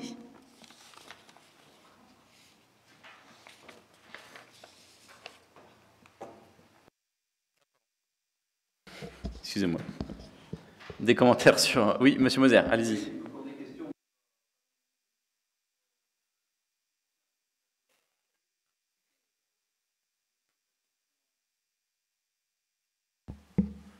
Merci. Je me pose la question de l'APCP dans le deuxième tableau, celui qui est le dernier en date, l'APCP Dolto plus la crèche, la nouvelle crèche. On arrive à un montant de 6,7 millions d'euros, ce qui est quand même quelque chose de conséquent. 938 000 euros de travaux pour Dolto, bon, ce qui est normal. Hein. Ça fait quand même un sacré budget pour la construction d'une crèche. C'est vraiment quelque chose qui m'interroge beaucoup sur de telles sommes. Et puis je vois, deuxième remarque, qu'on avait une organisation des crédits de paiement jusqu'en 2025 pour le premier tableau, et là on est reparti pour le deuxième en 2027. Est-ce que ça veut dire que vous avez dû déjà faire des choix et revoir un petit peu votre approche de la chose pour des raisons budgétaires ou pour d'autres raisons? D'ailleurs, pour revenir au crédit de paiement Dolto, à la PCP Dolto plus crèche, je pense que c'est deux chantiers très différents. Il faudrait deux lignes différentes, à mon avis. Donc voilà les remarques que j'ai à faire et les questions que je me pose sur cette prospective. Après, c'est une prospective, donc il y a nécessité de, pas de l'étaler, mais en tout cas, c'est une prospective, donc il y a nécessité aussi de pouvoir être sur une vision prospective. Donc là, pour le coup, on a décalé.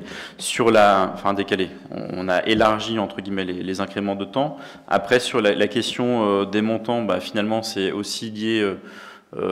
sans doute demain sur la nature du projet, les premiers estimatifs qu'on avait eus, notamment pour la partie crèche, avec une capacité accrue, plutôt un projet mieux disant. On a pris plutôt dans les études l'hypothèse entre guillemets haute pour sécuriser. Alors, après, c'était l'hypothèse haute l'année dernière, donc bon, oui, ça fait presque 6 millions quoi, de budget. Oui, mais bon, c'est un gros budget. J'oserais dire que c'est un très beau cadeau aussi. Hein. Si on je ne veux pas remettre 2 euros dans la machine ou 1 euro, mais quelque part, c'est pas forcément quelque chose qu'on portait initialement. C'est quelque chose qui s'impose aussi à nous, et donc on pourra en échanger par la suite. Mais pas d'accord avec ça. Pardon? Je veux dire, on ne va pas remettre 1 euro dans la machine quand même. Oui, mais ça n'explique pas tout quand même. Mais bon, c'est tout, c'est une question. Si vous décidez... S'il faut refaire une crèche, c'est qu'il y a... Voilà, il y a nécessité. Si vous décidez, il y a nécessité, il y a eu des analyses avant, bon, c'est possible, hein, ce n'était pas mon domaine, hein, mais si vous décidez effectivement d'investir dans la crèche, c'est vrai qu'on a là, au niveau budgétaire, un investissement qui va être un investissement lourd, hein, ça c'est clair. Donc ça risque de contrarier l'ensemble des projets que vous avez, qui sont très nombreux. Parce que moi, si je suis le tableau de crédit de paiement, ça veut dire que certains chantiers qui devaient s'arrêter en 2025, qui devaient être payés en 2025, vont être payés en 2027. Ça veut dire que la médiathèque, elle sera en service en 2027. Si je lis ces tableaux-là comme ça. Vous comprenez? Oui, à la fois c'est une durée de réalisation, c'est une prospective, et puis il y a des durée de réalisation qui est fixée comme ça à l'avance. Voilà, c'est tout, c'est une simple remarque. Après, c'est lié aussi à la réalisation des délais, des travaux, des démarrages. Bien sûr, oui, je comprends, mais ça, je comprends très bien, la longueur, la longueur. Et il faut être aussi pragmatique et réaliste, hein, pour être très bien se dire, tiens, on arrête tout, genre par exemple en 2025 ou en 2026, mais il faut aussi, si possible, être dans la... Sur le principe des APCP, tout à fait d'accord, c'est normal, je comprends le fonctionnement. Simplement, c'était une remarque sur la durée et les choix qui risquent d'ailleurs d'être encore plus difficiles si on a les charges qu'on ne veut pas avoir. Hein, on voudrait éviter. Par contre, la difficulté, c'est qu'il y a nécessité de faire. Hein. Enfin, je veux dire, après, c'est... Ah oui, non, mais après, vous faites des choix. Ça vous appartient. C'est pas une question de choix. Hein. Enfin, c'est pas une remise en cause. Hein. On va dire, c'est pas forcément c'est pas du luxe. C'est-à-dire que Dolto, il y a nécessité. Non, mais sur le projet... La crèche, il y a nécessité. Quand on en avait parlé sur le projet de la crèche, je ne peux pas être contre le projet d'une crèche comme ça, je comprends très bien.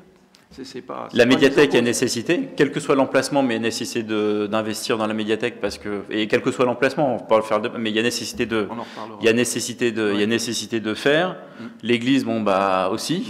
Et donc, alors l'église, pour le coup, là je remets 1 euro, 2 euros. Allez, vous avez le droit à 2 euros. L'église, pour le coup, ça s'est imposé à nous. Ça, l'église. Non, mais l'Église, pour le coup, ça s'est imposé à nous. Je vous assure que je pense qu'il y a quand même des témoins là-dessus. Il était temps qu'on monte assez vite ce chantier et qu'on réagisse, parce qu'il y avait un problème sur l'Église. Et ce problème, il avait été traité très particulièrement bien avant. Donc c'est le seul chantier qu'on a eu qui s'est imposé à nous et qu'on a mené. Enfin, qu'on a mené jusqu'à sa phase de réalisation maintenant. Oui, enfin c'est... Non mais moi aussi je peux mettre aussi des euros dans certaines machines. Oui, mais sauf que le chantier église, il est quand même, si vous revoyez un petit peu les montants et les réalisations, c'est sur cette mandature. Oui. Donc la charge n'a pas été supportée sur la mandature précédente. Donc c'est charge sur cette mandature, la crèche sur cette mandature, la Dolto sur cette mandature. Donc ça fait quand même beaucoup. Ça fait quand même beaucoup. Je comprends.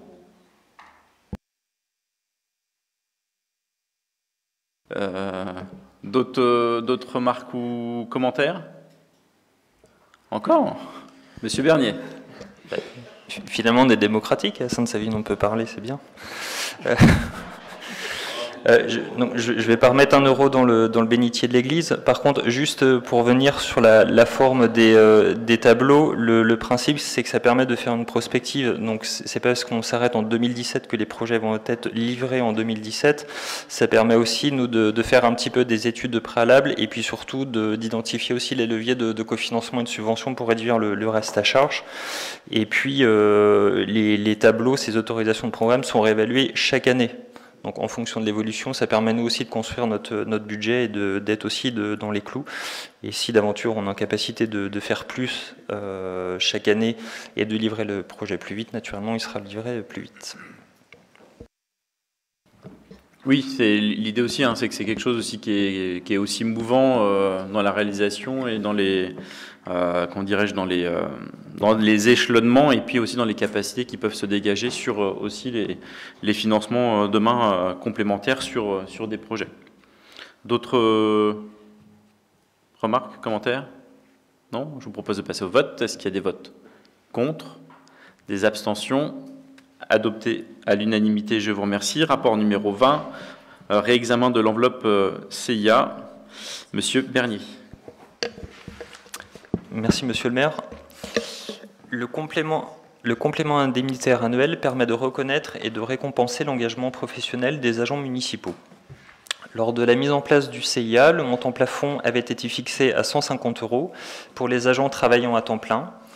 Pour reconnaître l'engagement des agents de la ville au cours des derniers mois au regard du contexte sanitaire et social qui a nécessité une énergie toute particulière, pour reconnaître la qualité du service en constante amélioration, des changements organisationnels supportés et ceux à venir, la ville souhaite reconnaître et valoriser le travail, la motivation et le mérite de tous les agents en augmentant l'enveloppe plafond de 100 €, soit à 250 €.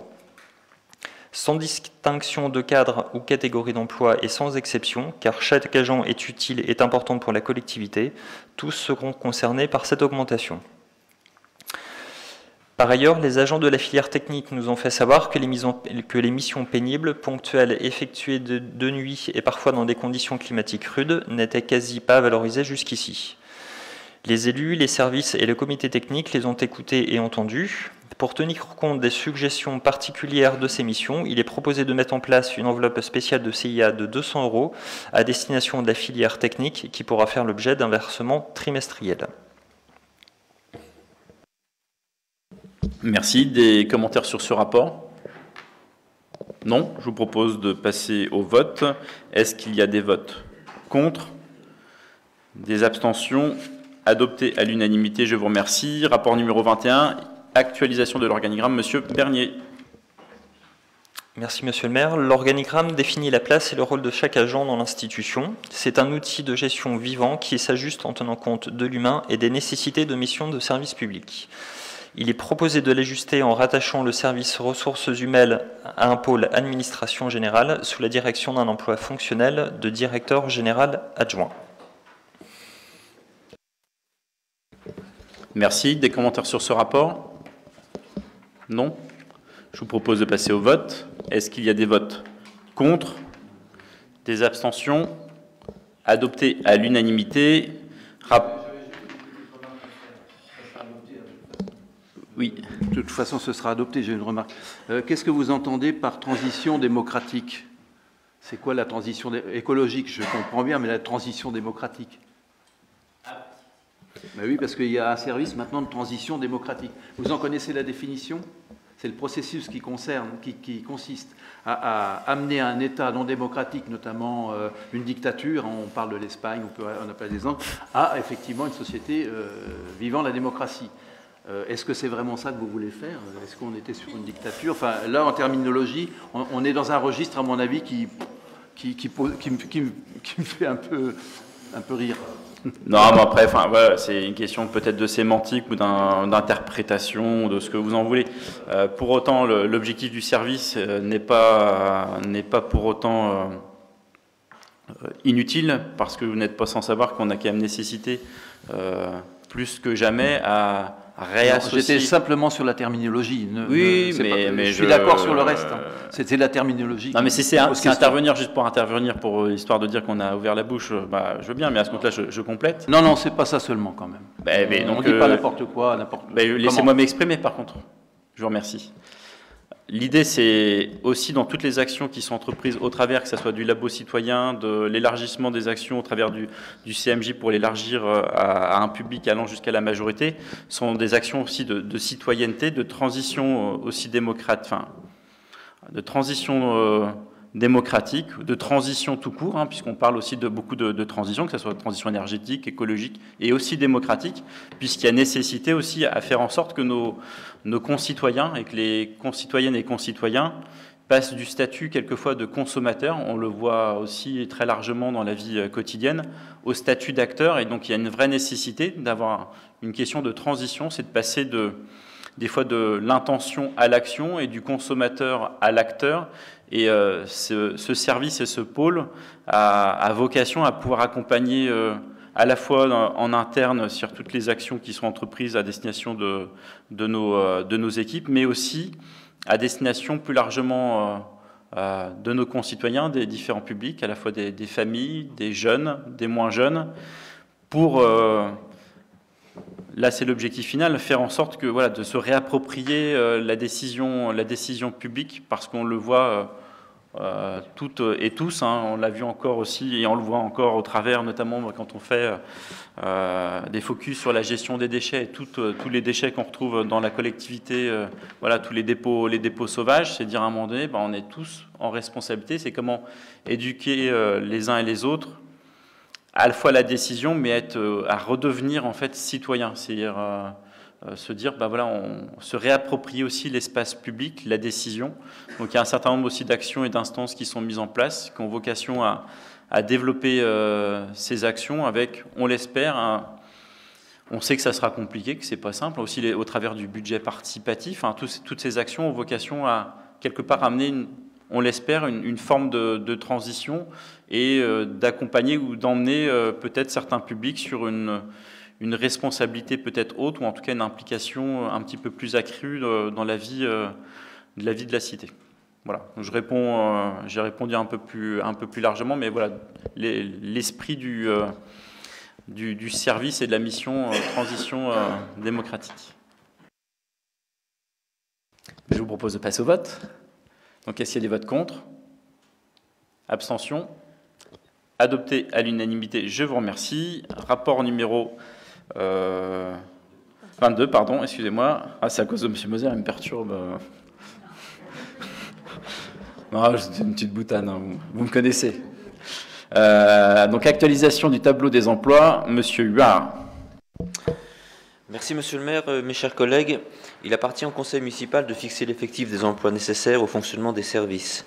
Vu l'avis du comité technique rendu le 4 avril 2022, pour poursuivre la mise à niveau structurel des services et re-questionner les besoins à la suite des mouvements internes, il convient de créer un poste de responsable des ressources humaines. Il s'agit d'une réécriture de poste et de mission. Un poste de directeur du pôle ressources administration, qui viendra couvrir des missions non comblées suite au départ d'un agent depuis plusieurs mois. Un poste de directeur général adjoint, il s'agit d'un emploi fonctionnel suite à un départ d'un agent. Pour actualiser le tableau des effectifs, il est également envisagé de supprimer les postes suivants. Un poste de directeur général adjoint responsable des ressources humaines, un poste d'agent d'accueil à l'Art Déco. Enfin, il est envisagé de faire évoluer le poste actuel de brigadier chef principal vers un poste de gardien brigadier, afin de respecter un équilibre au sein de l'équipe de police municipale, ainsi que de modifier le poste d'animateur du service enfance du pôle enfance-jeunesse-éducation en poste d'animateur socio-culturel du service petite enfance du pôle jeunesse-enfance-éducation à temps complet à partir du 1er mai 2022. Ces changements tiennent compte des mouvements RH naturels qui créent des opportunités pour re-questionner et redéfinir nos besoins.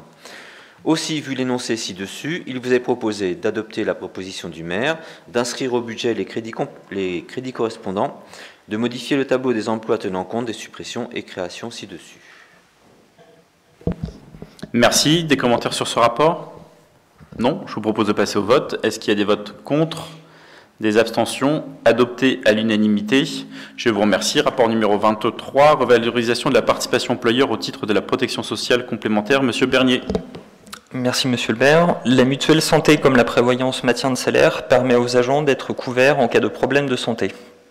Pour les encourager à s'assurer et limiter le reste à charge lorsqu'ils souscrivent un contrat, la ville souhaite augmenter sa participation à la mutuelle pour une souscription de contrat labellisé à hauteur de 15 € au lieu de 10 actuellement et à 15 € pour le maintien de salaire au lieu de 10 actuellement.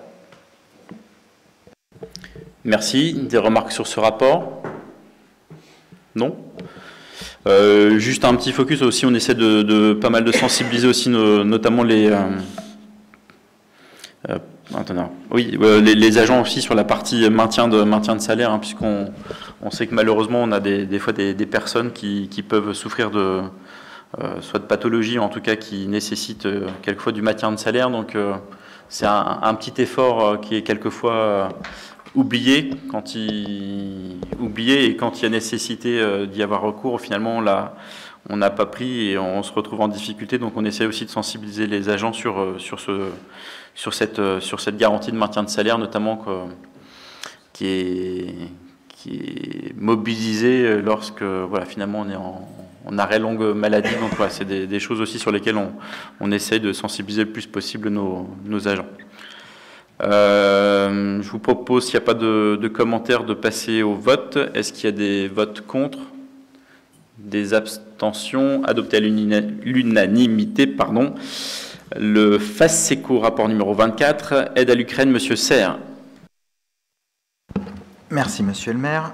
Mes chers collègues, comme vous le savez tous, je suppose, à 2500 km de nous, la guerre fait son retour en Europe. La Russie a lancé une offensive militaire contre l'Ukraine depuis le 24 février dernier, entrait le peuple ukrainien et des civils dans une folie meurtrière. Ce conflit touche malheureusement les populations civiles, forcées de fuir leur pays par instinct de survie et nécessité de vie. Sur le terrain, les dommages causés aux infrastructures civiles privent des centaines de milliers de personnes de chauffage, d'électricité, d'eau et de nourriture, de soins. De très nombreuses habitations ont été endommagées ou détruites, tandis que les ponts et les routes touchées par les bombardements laissent des communautés coupées des marchés, des denrées alimentaires et produits de base du quotidien. Les besoins humanitaires les plus urgents sont les services médicaux d'urgence, les médicaments essentiels, les fournitures et équipements de santé, l'eau potable et l'hygiène. Dans le cadre de la mobilisation pour les populations ukrainiennes victimes du conflit, le ministère de l'Europe et des Affaires étrangères propose de contribuer financièrement au Fonds d'action extérieure des collectivités territoriales, FASECO. Alimenté par les collectivités, ce fonds permet de financer de l'aide humaine, logistique et matérielle à l'exclusion d'armes. En soutien aux populations et l'État souverain attaqué, il est proposé de se joindre à ce mouvement de solidarité au travers d'une subvention exceptionnelle de 2 500 €. Aussi, mes chers collègues, il vous est proposé d'allouer une subvention de 2 500 € en faveur des victimes du conflit ukrainien, de préciser que cette subvention sera versée au Fonds d'action extérieure des collectivités territoriales, géré par le Centre de crise et de soutien du ministère de l'Europe et des Affaires étrangères. Merci. Merci. Donc, de toute façon, on avait consulté la dernière fois les uns et les autres voilà, sur le recours ou non au dispositif. On l'avait présenté très brièvement. Je ne sais pas s'il y avait des remarques ou des commentaires là-dessus. Donc l'idée, c'est de participer à ce dispositif. Ça n'empêche pas qu'on puisse faire d'autres actions telles qu'elles ont été faites dernièrement, notamment dans le cadre des différentes collectes, à la fois d'équipements de première nécessité, que ce soit voilà, des produits d'hygiène. On avait collecté un petit peu des vêtements, mais on s'est vite trouvé en saturation, et en tout cas un certain nombre d'équipements. Donc le fonds FACECO est un dispositif, ça n'empêche qu'il y a encore d'autres actions que l'on peut entreprendre, notamment demain de promouvoir, en tout cas de sensibiliser les uns les autres, celles et ceux qui peuvent ou qui pourraient accueillir des familles chez eux. S'il n'y a pas de commentaires, je vous propose de passer au vote. Est-ce qu'il y a des votes contre? Des abstentions? Adopté à l'unanimité, mais de toute façon on en avait tous discuté, il y avait une unanimité de tout à chacun. Merci beaucoup à vous. L'ordre du jour étant épuisé, juste un petit mot de remerciement à Monsieur Ménera, voilà, pour son action de formation de gestes de premier secours, voilà, qui a beaucoup plu à l'ensemble des élus. En tout cas, merci beaucoup pour ces sessions. C'était très appréciable, et puis ça a permis aussi finalement de faire un moment de convivialité, mais un moment d'apprentissage collectif qui a été fortement apprécié. Merci à vous, en tout cas. Très bonne soirée. L'ordre du jour étant épuisé, je clôt.